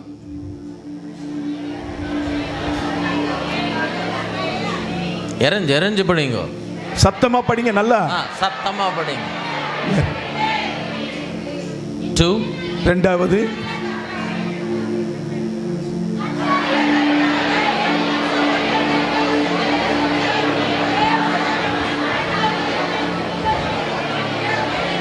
Amen. Okay. Super. நீங்களாம் amazing, right? Super. இப்போ கேளுங்க. Now this is David's faith in God. இது தாவீது தேவன் மேல் வைத்திருந்த ஒரு விசுவாசம். But when you read verse 4, ஆனால் நீங்க 4வது வசனத்தை வாசிக்கும்போது David has problems in his life. தாவீதுடைய வாழ்க்கையில अनेक கஷ்டங்கள் இருந்தது. Now when you read verse 4 and 5, Pastor Raju, if you read, ஆமென், 4-5 வாசிக்கிறேன். மரண கட்டுகள் என்னை சுற்றி கொண்டது, துர்ச்சனிய பிரவாகம் என்னை பயப்படுத்தினது, பாதாள கட்டுக்கள் என்னை சூழ்ந்து கொண்டது, மரண கண்ணிகள் என்மேல் விழுந்தது. There are three things David is comparing his problems to. அவருடைய கஷ்டத்தை கர்த்தரிடத்தில் மூன்று விதமாக அங்கு அவர் வெளிப்படுத்துகிறதை வாசிக்கிறோம். David is comparing. ஆமென். தாவீது அதை ஒப்பிட்டு சொல்லுகிறார். Number one, he calls it as death. முதலாவது சொல்கிறார், மரண கட்டுக்கள் என்னை சூழ்ந்திருக்கிறது. எல்லாரும் சொல்லுங்க, மரண கட்டுகள். Very good. Second, he compares it to the floods. அவர் சொல்றார் துட்சண பிரவாகமும். எல்லாரும் சொல்லுங்க, பிரவாகம். பிரவாகம்னா உங்களுக்கு தெரிஞ்ச மாதிரி எனக்கு தெரியாது. ஆமா, இங்க தானே வருது புயல் காத்து. எங்க ஊர்ல மழையே வராது. மழை வேண்டாம்னா எங்க ஊருக்கு வாங்க. எங்க ஊர்ல ரெண்டே கிளைமேட்டு, சம்மர் சூப்பர் சம்மர், ரெண்டு தான் இருக்கும். மழை இருக்கா பெல்லாரில? இருக்கவே இருக்காது மழை. So he is comparing it to floods. அவர் அந்த துட்சணிய பிரவாகத்துக்கு ஒப்பிட்டு தன்னுடைய பிரச்சனையை சொல்லுகிறார். Third thing he is comparing is hell. மூன்றாவது சொல்லுகிறார் பாதாளம். என்னை அஞ்சாவது வசனம் 5. ஓகே, பாதாள கட்டுக்கள் என்னை சூழ்ந்திருக்கிறது என்று சொல்லுகிறார். வெறும் பாதாளம் சொன்னா போரும். சொல்லுங்க ஒரு வாட்டி. பாதாளம் அத்தனை போரும். எல்லாரும் சொல்லுங்க என்னோட. மரணம், மரணம், பிரவாகம், பிரகாவம், பாதாளம். பாதாளம். Now look at me. கவனியுங்கள், என்னை பாருங்கள். Everybody have problems. எல்லாருக்கும் பிரச்சனை இருக்கிறது, right? But David is explaining what the problem is. ஆனால் தாவீது தன்னுடைய பிரச்சனையை இங்க விவரித்து சொல்லுகிறார். For you to understand how big it is, நீங்கள் அது எவ்வளவு பெரிதா இருப்பது என்று புரிந்து கொள்ளும்படிக்கு he is comparing it to death, flood and hell. அவர் நீங்கள் புரிந்து கொள்ளும்படி மரணம், பிரவாகம், பாதாளம் என்று விவரித்து சொல்லுகிறார். Because if these three come, no point of return. இது மூன்று வந்தால் மற்ற திரும்ப எந்த மாற்றம் அங்க இல்ல. என்ன ரோகம் வந்தாலும் நம்ம டாக்டருக்கு தான் ஃபோன் பண்ணுவோம். கரெக்டா? கரெக்ட். மரணம் வந்ததுன்னா பாஸ்டருக்கு ஃபோன் பண்ணுவேள். கரெக்டா? ஏன் மரணம் வந்தா டாக்டருக்கு ஃபோன் பண்ண மாட்டோம்? டாக்டர் கிட்ட ட்ரீட்மெண்ட் கிடையாது. ரோகம் இருக்கிற வரைக்கும் டாக்டர், மரணம் வந்தா பாஸ்டர். அதுக்கு தான் பாஸ்டர் கிட்ட மரியாதையே இருங்க. சோத்ரம். Why did he compare? ஏன் அந்த அவர் அந்த ஆமென் ஒப்பிட்டு சொல்லுகிறார்? I was in Hyderabad one day. ஒரு நாள் நான் ஹைதராபாத் பட்டணத்தில் இருந்தேன். I finished the meeting. நான் கூட்டத்தை முடித்துவிட்டு I was praying, people were meeting me. ஆமென். கூட்டம் முடிந்த பிறகு ஜனங்கள் என்னை வந்து சந்திக்கிறார்கள். One man took me and said, "Pastor, come here, come here, come here, come here." ஒரு மனிதன் என்னை வந்து பாஸ்டர் இந்த பக்கம் வாங்க வாங்க வாங்கன்னு சொன்னார். Please pray for me. எனக்காக ஜெபிங்க. Very senior rich man. அவர் பெரிய நல்ல ஐஸ்வர்யவான், நல்ல ஒரு பெரிய முதிய வயது உள்ளவர். His wife was there. அவங்க மனைவி அங்க இருந்தாங்க. He took me as far away from his wife. அவங்க மனைவி கிட்ட இருந்து தூரமா என்ன கூட்டிட்டு வந்துட்டு And he's telling me, "Pastor, pray for me. I am like Daniel." அவர் சொன்னாரு, நான் தானியேலை போல இருக்கிறேன், ஜெபம் பண்ணுங்க. I said, "Praise the Lord." நான் சொன்னேன், praise the Lord. Means you are like a prophet, like Daniel. நீங்க தானியேலை போல தீர்க்கதரிசியா? Hallelujah. Hallelujah. He said, இல்ல prophet எல்லாம் ஒண்ணும் இல்ல, தீர்க்கதரிசி எல்லாம் ஒண்ணும் இல்ல நானு. Then I said, "Why did you say Daniel?" ஏன் பின்ன தானியேல்னு சொன்னீங்க? He said, "You see my wife there? என் மனைவியை பாத்தீங்களா? I live with her in the house. நான் அவளோட இந்த வீட்டுல வாழ்றேன். I am like Daniel in the den of lions." ஆமென். தானியேல் சிங்க கெபில இருக்கிற மாதிரி நான் என் வீட்டுல மனைவியோட இருக்கிறேன். Why did he tell that? ஏன் அப்படி சொன்னாரு? For me to understand. நான் புரிஞ்சு கொள்வதற்கு அதை ஒப்பிட்டு சொன்னார். In the same way, அதே போல the problem was David was like hell, death and flood. ஆமென். தாவீதுக்கு இருந்த பிரச்சனைகள் ஆமென் அது மரணம், பிரவாகம், பாதாளமாய் இருந்தது. புரிஞ்சுதா? புரிஞ்சுதா? அப்பா. What did David do? அதுக்கு தாவீது என்ன செய்தார்? We all have problems. எல்லாருக்கும் நமக்கு பிரச்சனை இருக்குது. Problem will never destroy us. ஆமென். பிரச்சனைகள் நம்மை ஆமென் நம்முடைய காரியத்தை முடிப்பதில்லை. நம்ம நாசம் செய்யாது. நம்மளை நாசம் செய்யாது. தமிழ் எனக்கே தெரியறதையா உன்னோட அழிக்க முடியாது. நாசங்கிற தமிழ் இல்லையா? இருக்கா இல்லையா? இருக்கு. இருக்கு. பின்ன ஏன் கரெக்ட் பண்றேன்? இல்ல. Good help us. Amen. But the problems don't destroy us. ஆமென். பிரச்சனைகள் நம்மை அழிக்க முடியாது. How you react to a problem determines your future. ஆனால் அந்த பிரச்சனையை நாம் எதிர்கொள்ளுகிற விதம் நம்முடைய எதிர்காலத்தை நிர்ணயிக்கிறது. What do you do when you face problem? நீங்கள் பிரச்சனைகளை எதிர்கொள்ளும் பொழுது என்ன செய்கிறீர்கள்? Some people will leave the church. சில பேர் சபையை விட்டு போயிடுவாங்க. Some people will not read the Bible. சில பேர் பைபிள் வாசிக்கிறதை விட்டுருவாங்க. Like if the husband and wife are fighting, ஒருவேளை கணவன் மனைவி அன்னைக்கு சண்டை போட்டுட்டாங்கன்னா wife will close down the kitchen.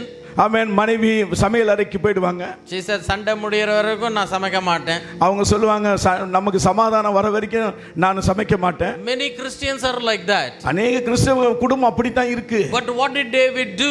ஆனா தாவீது என்ன சொல்லுகிறார்? In verse 6 the Bible says, 6வது வசனம் இப்படிமாய் சொல்லப்படுகிறது. In my problem I called upon God. எனக்கு உண்டான நெருக்கத்திலே கர்த்தரை நோக்கி கூப்பிட்டு. Hallelujah. Hallelujah. Whatever is the problem, என்ன கஷ்டங்கள் பிரச்சனைகள் வந்தாலும், when you pray God will hear your prayer. நீங்கள் ஜெபிக்கும்போது கர்த்தர் உங்கள் ஜெபத்தை கேட்பார். Please hear me. I am building you layer by layer. I am going to bring you to a point where you will walk out from here as the war horse of Jesus Christ. என்னுடைய செய்தி உங்களை படிப்படியாக கட்டி எழுப்பி இங்கிருந்து புறப்படுக்கு போகும்போது நீங்கள் யுத்த வீர குதிரைகளாய் மாற்றப்பட வேண்டும் என்கிற தலைப்பில் தான். Hallelujah. Hallelujah. So David had problem. தாவீதுக்கு பிரச்சனைகள் இருந்தது. He prayed.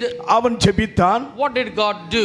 தேவன் என்ன செய்தார்? If you will read verse 13, 13வது வசனத்தை வாசித்தால், கர்த்தர் வானங்களிலே குமிரினார், உன்னதமானவர் தமது சத்தத்தை தொனிக்க பண்ணினார். Amen. Come to verse 16. 16வது. உயரத்திலிருந்து அவர் கை நீட்டி என்னை பிடித்து ஜல பிரவாகத்தில் இருந்து என்னை தூக்கி விட்டார். Hallelujah. Hallelujah. Amen. Amen. என்னை தூக்கி விட்டார். எல்லாரும் சொல்லுங்க, என்னை தூக்கி விட்டார். That means David had problems.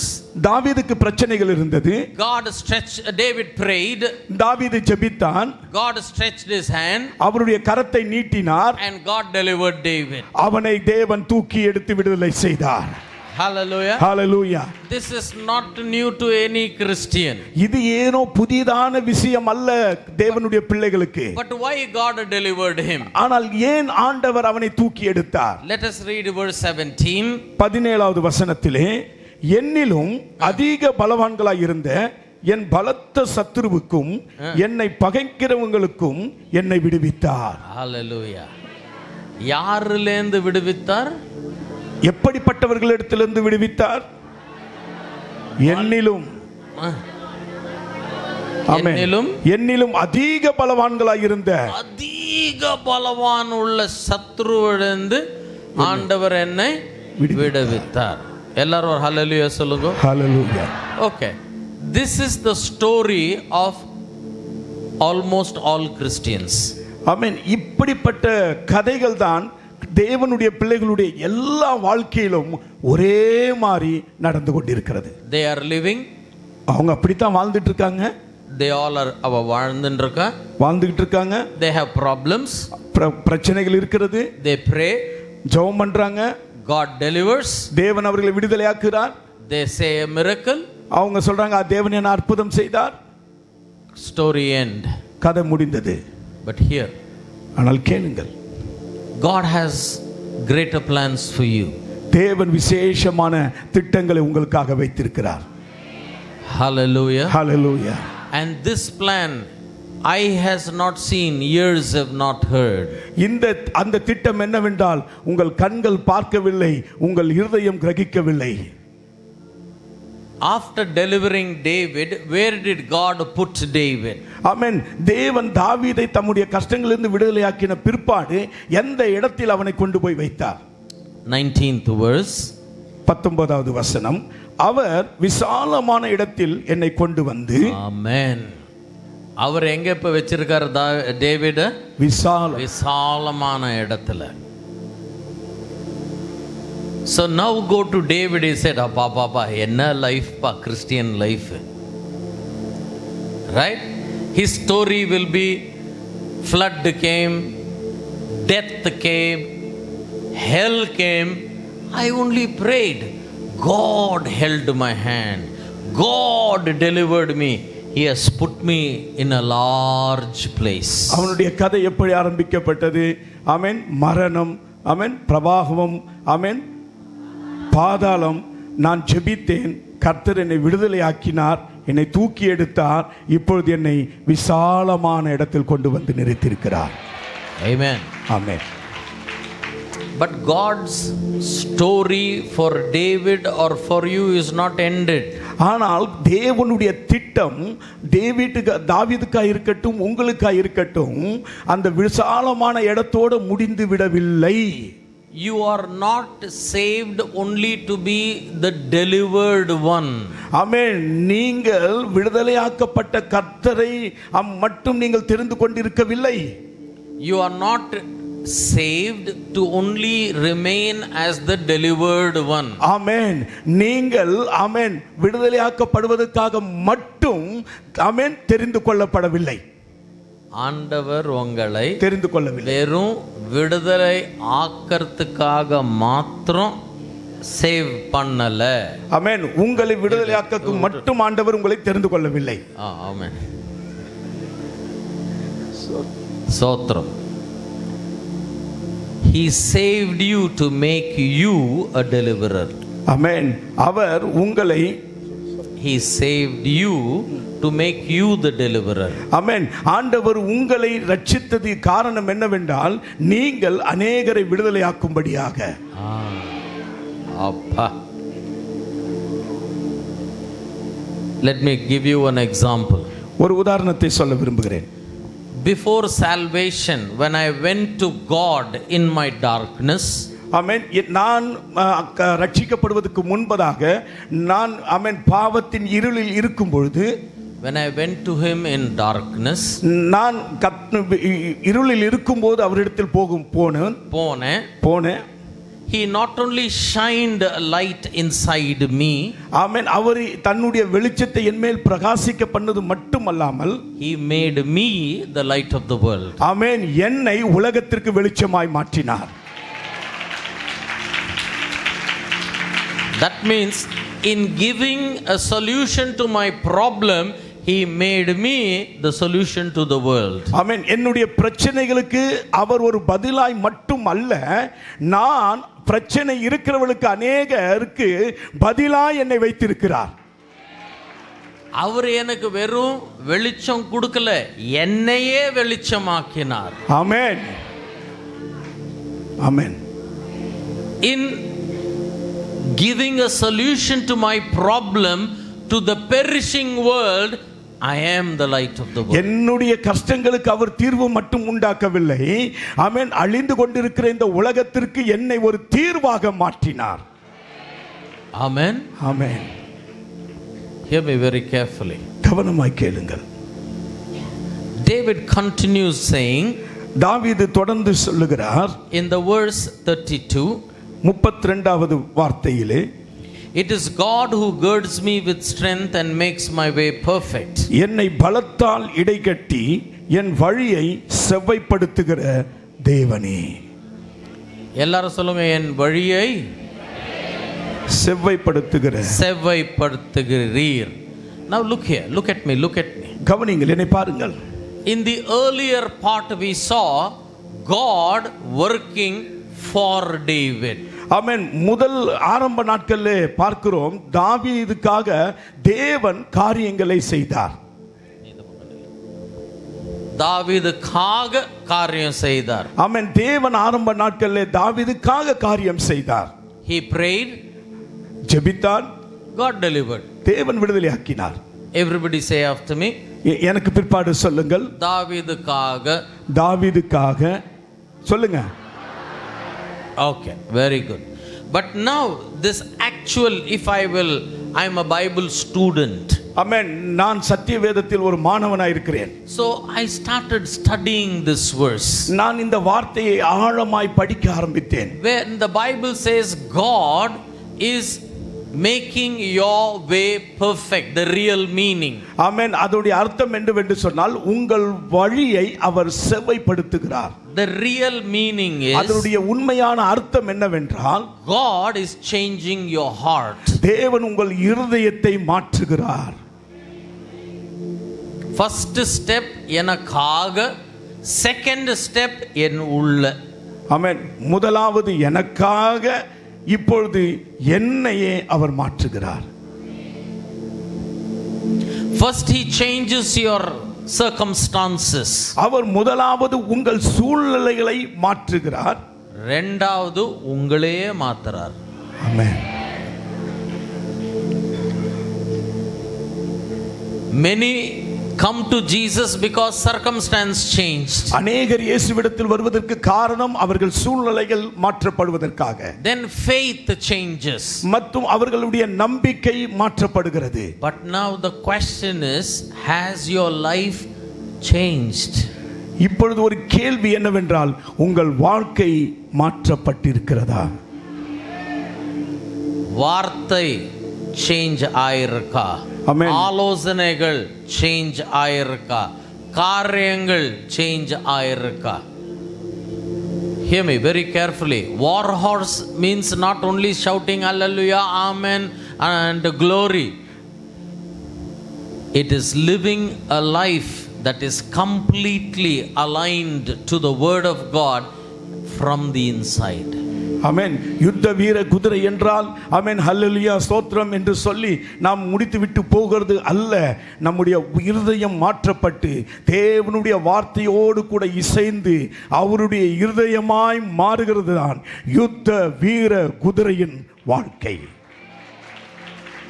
Hallelujah. Hallelujah. Today many people born again, baptized. அநேகர் இப்போ அவங்க கடவுள் ரட்சிக்கப்பட்டு அவங்க ஞானஸ்தானம் எடுத்திருக்கிறார்கள். They are part of the church, they pay the tithe. ஆமென். அவர்கள் சபையில் அங்கத்தினராக இருந்து மற்றும் அவர்களுடைய தம்முடைய தசம்பாகங்களை அவர் கொடுக்கிறார்கள். But in the inside their life has not changed. ஆனால் அவருடைய உள்ளான வாழ்க்கை இன்னும் மாறவில்லை. They live one way inside the church, they live another way outside. சபைக்கு வரும்போது ஒரு வாழ்க்கை, வெளியே போகும்போது இன்னொரு வாழ்க்கை இல்ல. First God worked for David. முதலாவது தாவீதுக்காக கர்த்தர் காரியம் செய்தார். But now God is working inside David. ஆனால் இப்பொழுது தாவீதுடைய இருதயத்தில் காரியத்தை செய்கிறார். God is changing his heart. தேவன் தாவீதின் இருதயத்தை மாற்றுகிறார். Amen. Amen. Today you know why people are not hearing the gospel? இன்றைக்கு ஏன் நம்மை சுற்றி இருக்கிற ஜனங்கள் சுவிசேஷத்திற்கு செவி கொடுக்கவில்லை? Why they are not believing the gospel? ஏன் அவர்கள் சுவிசேஷத்தை நம்பவில்லை? The biggest hindrance for the message is the messenger. ஆமென். ஒரு பெரிய தடை என்னவென்று சொன்னால் சுவிசேஷம் சொல்லுவருடைய வாழ்க்கை அவர்களுக்கு மாதிரியாக தெரியவில்லை. Message is one, life is different. அவர்கள் சொல்லுகிறது ஒன்று, அவருடைய வாழ்க்கை இன்னொன்று. God wants to change you inside. தேவன் உங்கள் உள்ளான காரியத்தை மாற்ற விரும்புகிறார். This is the most difficult part. இது மிக கடினமான ஒரு விஷயம் இது. When God works for you, தேவன் உங்களுக்காக காரியம் செய்யும் பொழுது the enemy will die. உங்கள் சத்துரு அவன் மடிந்து போவான். When God works in you, ஆனால் உங்களுக்குள் உங்கள் இதயத்தில் தேவன் காரியம் ஆரம்பிக்கும் பொழுது you will die.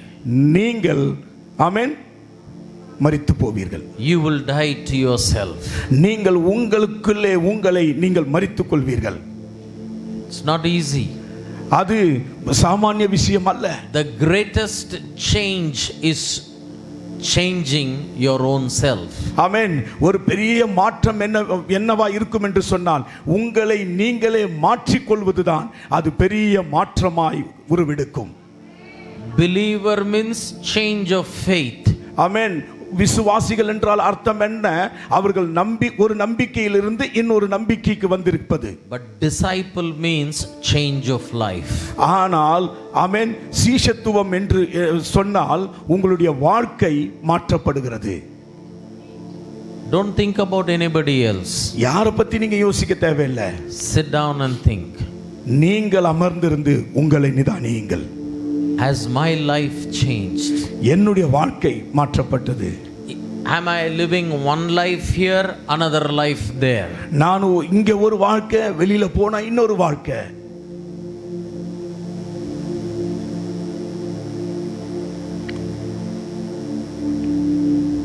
Allow God to work inside your heart. தேவன் உங்களோடு உங்கள் இருதயத்திலே காரியம் செய்வதற்கு உங்களை நீங்கள் விட்டுக் கொடுங்கள். Amen. Now, இப்பொழுது let me move on because of less time.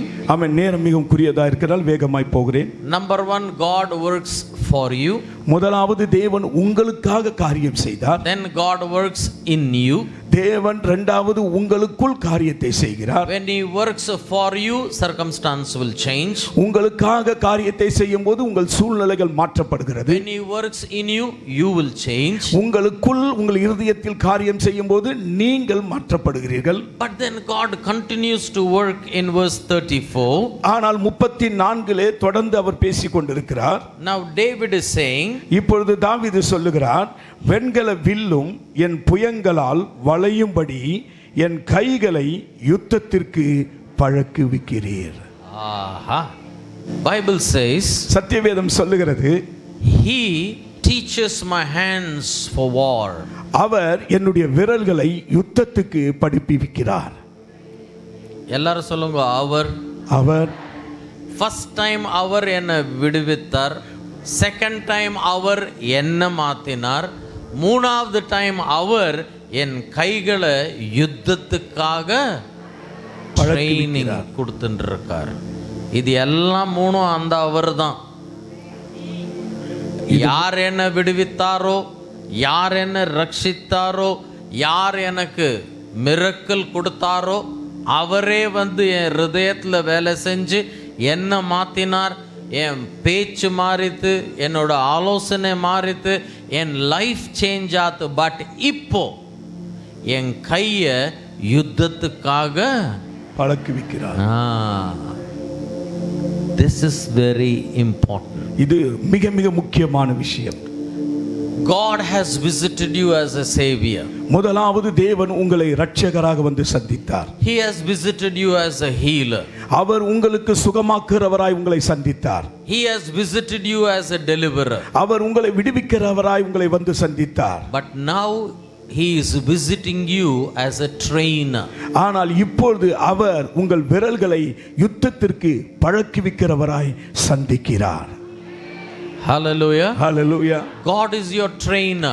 அவர் உங்களை பழக்குவிக்கிறவராய் இருக்கிறார். What is he training you for? அவர் எதற்காக உங்களை, என்னத்துக்காக, என்ன விஷயங்களை பழக்குவிக்கிறார்? He is training you for war. அவர் யுத்தத்துக்காக உங்களை பழக்குவிக்கிறார். When he will come as a deliverer, you become a sheep. அவர் உங்களை விடுதலையாக்கின பொழுது நீங்கள் அவருடைய ஆடுகளாய் மாற்றப்பட்டீர்கள். But when he comes as a trainer, you become a war horse. அவர் உங்களை யுத்தத்திற்கு பழக்குவிக்கிறவராய் வரும்போது நீங்கள் யுத்த வீர குதிரைகளாய் மாற்றப்படுகிறீர்கள். Hallelujah. Hallelujah. How to become a war horse? ஆமென். எப்படி யுத்த குதிரையாய் மாற்றப்பட வேண்டும்? Not when somebody comes and says touch. No. You should allow God to train you. ஆமென். இந்த பழக்குவிக்கிறது என்று சொன்னால் யாரோ வந்து உங்கள் தலையில வந்து கை வைப்பது மூலமாய் அல்ல, உங்களை நீங்களே விட்டு கொடுத்து அவருடைய பழக்குவித்தலுக்கு ஒப்பு கொடுக்கும் போது அவரே உங்களை பழக்குவிப்பார். Hallelujah. Hallelujah. For David, God trained him. ஆமென். தேவன், ஆமென். For David, God trained him. ஆமென். தாவீதுக்கு கர்த்தரே அவரை பழக்குவித்தார். But in the New Testament, ஆனால் புதிய ஏற்பாட்டிலே what God did for David, church should do for you. ஆமென். தேவன் தாவீது எப்படி பழக்குவித்தாரோ சபை தம்முடைய பிள்ளைகளுக்கு பழக்குவிக்கிறார். The first primary responsibility of the church முதலாவது பிரதானமான சபையினுடைய உத்தரவாதம் என்னவென்று சொன்னால் is to train the people to do the ministry. ஆமென். ஒவ்வொரு சபை அங்கத்தினரையும் அவர்களை பழக்குவித்து பயிற்சிவித்து ஆமென் அவர்களை ஊழியம் செய்யும்படி தயார் செய்ய வேண்டும். What God was to David, தேவன் தாவீதுக்கு எப்படி பயிற்சி கொடுத்தாரோ church should give to you. ஆமென். சபை ஆமென் உங்களுக்கு பயிற்சி கொடுக்க வேண்டும். It is written in Ephesians chapter 4 and verse 12. ஆமென். இது எபேசிய புத்தகத்திலே 4:12 நாம் வாசிக்கிறோம். Look at me, look at me. கவனிங்கள் கவனிங்கள். We have, most of us, நம்மள அநேகர் we have changed the very DNA of a church. ஆமென். நாம் சபையினுடைய அந்த DNA என்கிற அந்த குணாதிசயங்களை மாற்றி விட்டோம். What is the reason church is here? சபை இருப்பதனுடைய நோக்கம் என்ன? You come inside as a sheep. நீங்கள் சபை உலகே உள்ளே ஒரு ஆடுகளாய் வந்தீர்கள். But when you go out, you go as a war horse of ஆனால் Jesus. நீங்கள் வெளியே போகும்போது யுத்த வீர குதிரைகளாய் மாற்றப்பட வேண்டும். Amen. Amen. Now let me bring you back to the Psalm 18. ஆமென். மீண்டும் உங்களை சங்கீதம் 18க்கு அழைத்து வருகிறேன். Look at your hands. உங்களுடைய கரங்களை பாருங்கள். Say, God is training me for war. ஆமென். உங்க கரத்தை பார்த்து சொல்லுங்க, கர்த்தர் என்னுடைய விரல்களை யுத்தத்துக்கு பயிற்சிவிக்கிறார். Okay. So now after training, இப்பொழுது பயிற்சி முடிந்த பிற்பாடு எல்லாரும் சொல்லுங்க after training. கொஞ்சம் இறங்கி சொல்லுங்க, இங்கிலீஷ்ல சொல்லுங்க, பின்ன தமிழ் சொல்லுங்க. ஆஃப்டர் ட்ரைனிங் தமிழ்ல பயிற்சி முடிந்த பிறகு, முடிஞ்ச பிறகு கதையே மாறுறது. சினிமா பார்த்துருக்கேளா? சினிமாவில் இன்டர்வெல்னு இருக்கும். இன்டர்வெல் ஆன் அவுட் யூஸ்வலி கதையே மாறிடும் இல்லையா? ஆமாவா இல்லையா? இப்போ இல்லைன்னா எப்போ ஒரு வாட்டி பார்த்துருப்பேல நீங்கள் எல்லாரும். இப்போ ஆமான்னு சொன்னால் பாஸ்டர் என்ன சொல்ல போகிறாருன்னு பயத்தில் உட்காந்துட்டு இருக்கா. கிறிஸ்டியன்ஸ்லாம் தியேட்டருக்கு போய் பார்க்க மாட்டா, வீட்லேயே உட்காந்துட்டு பார்ப்பா.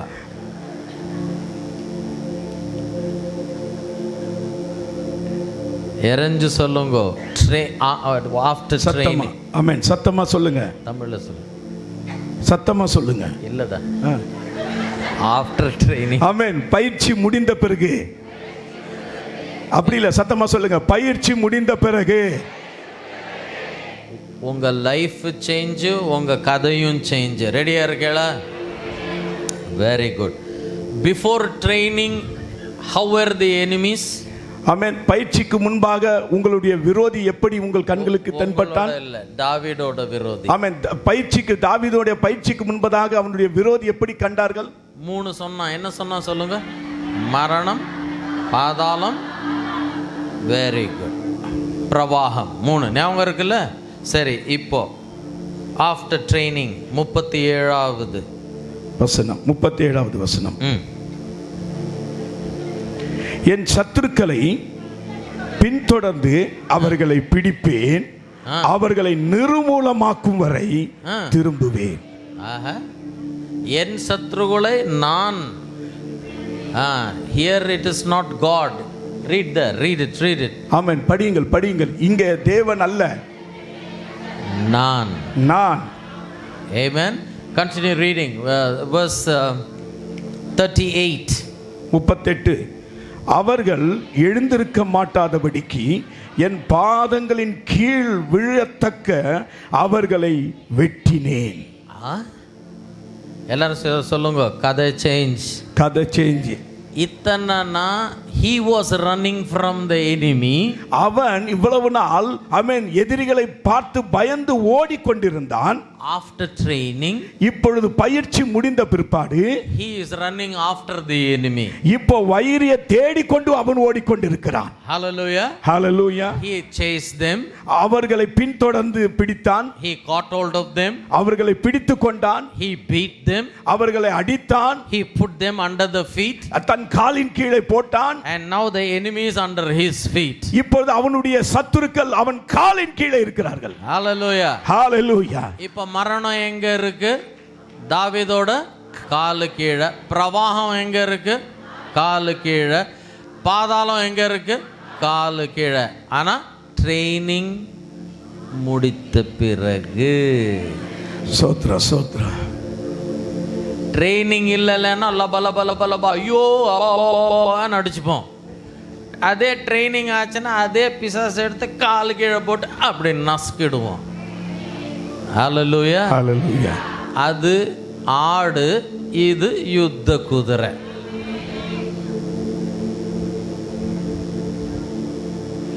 ஆடும் ஜபம் பண்ணும், லபோ லபட்டிக்கோ எனக்காக ஜபம் ஐயா ஜபம், எண்ணெய் ஊற்றி ஜபம், துணி போட்டு ஜபம், தண்ணி ஊற்றி ஜபம். வேளாங்கண்ணிக்காரல் சொல்லி கொடுக்கணுமா? சோத்ரம். அதெல்லாம் விட்டு தானே இதில் வந்திருக்கோம். ஆனால் யுத்த வீர குதிரைகளானா அதே சத்ருகள்லேருந்து எங்கே நம்ம ஓடினோமோ அந்த சத்ருகள் இப்போ நம்ம கால் கீழே. ஆமென் ஆமென் ஆமென். சோத்ரம் சோத்ரம். ஹல்லேலூயா ஹல்லேலூயா. இன்னும் கிளைமேக்ஸ் இருக்கு. ரைட், வெறும் கால் கீழே இல்லை. வாங்க கிளைமேக்ஸை படிப்போம். ரைட். ஆமென். 42 verse 42. 42. நான் அவர்களை காற்று முகத்திலே பறக்கிற தூளாக இடித்து தெருக்களில் உள்ள சேற்றை போல் அவர்களை எரிந்து போடுகிறேன். ஹல்லேலூயா ஹல்லேலூயா. ட்ரைனிங்க்கு பிஃபோர் என்னன்னு கூப்பிட்டான்? மரணம், லப ஐயோ பிரவாகம், பாதாளம்னா. இப்போ என்ன சொல்றான்? பறக்கிற தூசி மாதிரி அடிச்சு உப்புன்னு ஊதிட்டேங்கிறான். அதே சத்ருகள் தான். சத்ரு மாறல, தாவீது மாறினான். ஆமென். ஆண்டவர் மாறல, சத்ரு மாறல. ஆண்டவர் தாவீதுக்காக, தாவீது உள்ள, இப்போ தாவீது மூலமா காரியம் செஞ்சுட்டு இருக்க. ஆமென் ஆமென் ஆமென் ஆமென். அதே நரகம் சொன்னதை இப்போ காத்துல உப்புங்கன்னா அப்படி பறக்கிறா. சோத்ரம். எந்த லைஃப் வேணும் உங்களுக்கு? Why God is visiting you? ஏன் ஆண்டவர் இந்த முறை உங்களை சந்திக்க வந்திருக்கிறார்? Is to change you into a war horse. உங்களை யுத்த குதிரை வீரர்களாய் மாற்றப்படும்படிக்காக. ஓ Hallelujah. Amen. But how do you become a war horse? நீங்கள் எப்படி அந்த யுத்த குதிரைகளாய் மாற்றப்பட முடியும்? When you allow God, when you allow your church to train you for the works of God. சபை உங்களை யுத்த குதிரைகளாய் மாற்றப்படுவதற்கு பயிற்சிவிப்பதற்கும், ஆமென், ஆண்டவர் உங்களுக்குள் இறங்கி அவர் யுத்த குதிரைகளாய் உங்களை பயிற்சிவிப்பதற்கும் உங்களை விட்டு கொடுத்து உங்களை ஒப்பு கொடுக்கும் போது நீங்கள் மாற்றம் அடைகிறீர்கள்.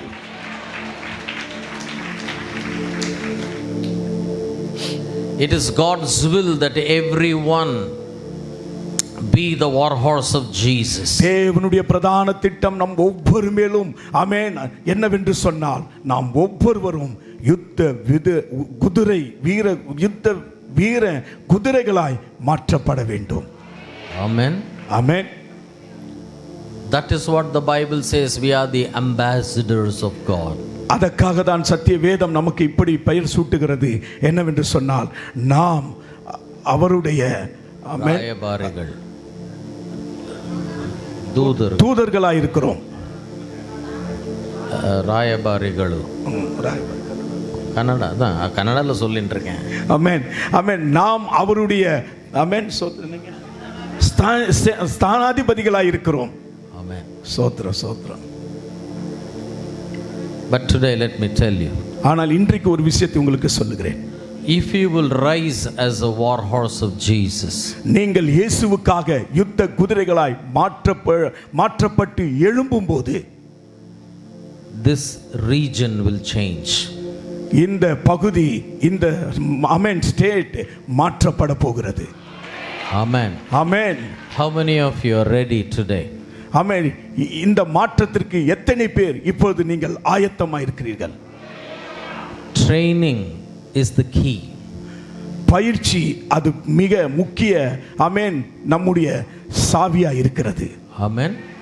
When I say training, I'm not talking about a Bible college. நான் பயிற்சி என்று சொன்னால் சத்திய வேதாகம கல்லூரியை பற்றி நான் சொல்லவில்லை. No. இல்லை. To be trained by the Holy Spirit. பரிசுத்த ஆத்ம மூலமாய் நீங்கள் பயிற்சிவிக்கப்படுகிறதை குறித்து சொல்லுகிறேன். To be trained by your church. ஆமென். உங்களுடைய சபையின் மூலமாய் உங்களுடைய போதகர் மூலமாய் நீங்கள் பயிற்சிவிப்பதை பற்றி நான் சொல்லுகிறேன். Let me close with this. நான் இதை சொல்லி முடிக்க விரும்புகிறேன். What does a war horse do? ஆமென். யுத்த குதிரை என்ன செய்யும்? Many things. அநேக காரியங்களை செய்யும். I will tell you 3 things. அந்த யுத்த வீர குதிரைகள் செய்கிற 3 முக்கியமான காரியங்களை சொல்லுகிறேன். Number 1. முதலாவது, a war horse should pray for the gospel. ஆமென். யுத்த வீர குதிரை ஆமென் சுவிசேஷத்திற்காக ஜெபிக்கிற குதிரைகளாய் இருக்க வேண்டும். Everyone, every day, everywhere. ஆமென். எல்லா இடத்திலும் எல்லா நாளிலும் எல்லா சூழ்நிலையிலும் ஒவ்வொருவரும் ஜெபிக்கிறவர்களாய் இருக்க வேண்டும். Amen. Amen. And when you pray, don't pray only for Karaikal or for Pondicherry. நீங்கள் ஜெபிக்கும் போது காரைக்காலுக்காக மற்றும் பாண்டிச்சேரிக்காக மட்டும் அல்ல. Yesterday I shared you should ask the nations of God. நான் நேற்று தினத்திலே சொன்னிருக்கிறேன் நீங்கள் தேசத்தை நீங்கள் கேட்க வேண்டும் என்று சொல்லி. Amen. ஆமென். Number 2. இரண்டாவதாக, everyone should preach the gospel. ஒவ்வொருவரும் நீங்கள் சுவிசேஷத்தை அறிவிக்கிறவர்களாய் மாற வேண்டும். Amen. Amen. The best gospel you preach is your own testimony. ஆமென். சுவிசேஷத்திலே சிறந்த முறையிலே நீங்கள் சொல்ல வேண்டும் என்று சொன்னால் ஆமென் அது உங்களுடைய சாட்சி தான். Amen. ஆமென். Third thing, மூன்றாவது, you must give for the gospel. நீங்கள் சுவிசேஷ பணிக்காக கொடுக்கிறவர்களாய் இருக்க வேண்டும். Amen. Amen. I'm not talking about tithing. நான் தசம பாகத்தை குறித்து சொல்லவில்லை. I'm not talking about offering. ஆமென். ஒரு காணிக்கை குறிப்பதை நான் சொல்லவில்லை. I always tell one portion apart from tithe, apart from offering should go from everybody, especially for the mission work that is happening through your church. நான் போகிற இடத்தில் எல்லாம் ஒரு விஷயத்தை சொல்வது உண்டு. ஆமென். நீங்கள் எப்படி தசம பாகத்தை எடுத்து வைக்கிறீர்களோ, எப்படி நீங்கள் காணிக்கை எடுத்து வைக்கிறீர்களோ, அதே போல ஒரு பங்கை சுவிசேஷ பணிக்காக நீங்கள் எடுத்து வைத்து ஒவ்வொருவரும் அதை தவறாமல் கொடுத்து தேவனுடைய ராஜ்யத்தின் சுவிசேஷ பணியை கட்டி எழுப்ப வேண்டும். Where to begin? எங்க ஆரம்பிக்க வேண்டும்? In your church, உங்க சபையிலே, in your place. உங்களை சுற்றி இருக்கிற இடங்களிலே. Amen. Amen. How many are ready? எத்தனை பேர் ஆயத்தமா இருக்கிறீர்கள்? From today, இன்றைய நாளிலிருந்து not only as a sheep, நீங்கள் ஆடுகளாய் மட்டும் அல்ல, but as the war horse of Jesus. நீங்கள் யுத்த வீர குதிரைகளாய் இயேசுவுக்காக நீங்கள் எழும்ப போகிறீர்கள். Amen. Amen. Stand up with me. எல்லாரும் எழுந்து நிற்போம். ஸ்தோத்திரம். Thank you, Jesus. ஸ்தோத்திரம். ஸ்தோத்திரம். ஸ்தோத்திரம். Hallelujah. The presence of the Lord is here. As you stand up, everybody, I request, close your eyes. ஆமென். எழுந்து நின்று உங்கள் கண்களை மூடி இருக்கும்படி நான் கேட்டுக்கொள்கிறேன். My church, whoever comes, my main business is to change them into a war horse of Jesus. என்னுடைய சபையிலே என் சபையில் வருகிற ஒவ்வொருவரையும் அவர் மேல் வைத்திருக்கிற நோக்கம் என்னவென்று சொன்னால் அவர்களை எல்லாரையும் யுத்த வீர குதிரைகளாய் மாறுவதற்காகத்தான். You are the light of the world. நீங்களுக்கு உலகத்துக்கு வெளிச்சமாக இருக்கிறீர்கள். You are more than a conqueror. நீங்கள் உலகத்தை ஆதாயப்படுத்துகிறவர்களாய் இருக்கிறீர்கள்.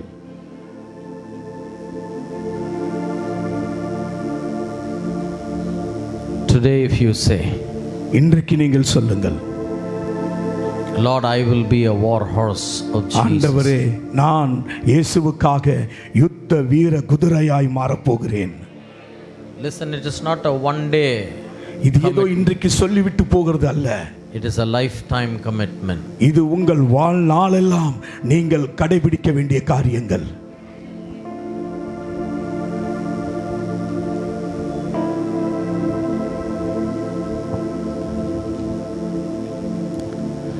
Hallelujah. Hallelujah. Question is not what God did for you. ஆமென். தேவன் உங்களுக்கு என்ன செய்தார் என்பது இங்கு கேள்வி அல்ல. What will you do for God? நீங்கள் தேவனுக்காக என்ன செய்து கொண்டிருக்கிறீர்கள் என்பதுதான் இன்றைக்கு உங்களுக்கு கேள்வி. If your answer is, Pastor Srini, I will be the war horse of Jesus. ஒருவேளை நீங்கள் அதை ஒப்புக்கொண்டு நீங்கள் சொல்லும்போது, பாஸ்டர் ஸ்ரீனி அவர்களே, நான் யுத்த குதிரையாய் மாற விரும்புகிறேன் என்று சொல்வீர்கள் என்று சொன்னால், lift up both your hands. I want to pray for you. ஆமென். உங்கள் 2 கரங்களை உயர்த்தும் போது நான் உங்களுக்காக ஜெபிக்க விரும்புகிறேன்.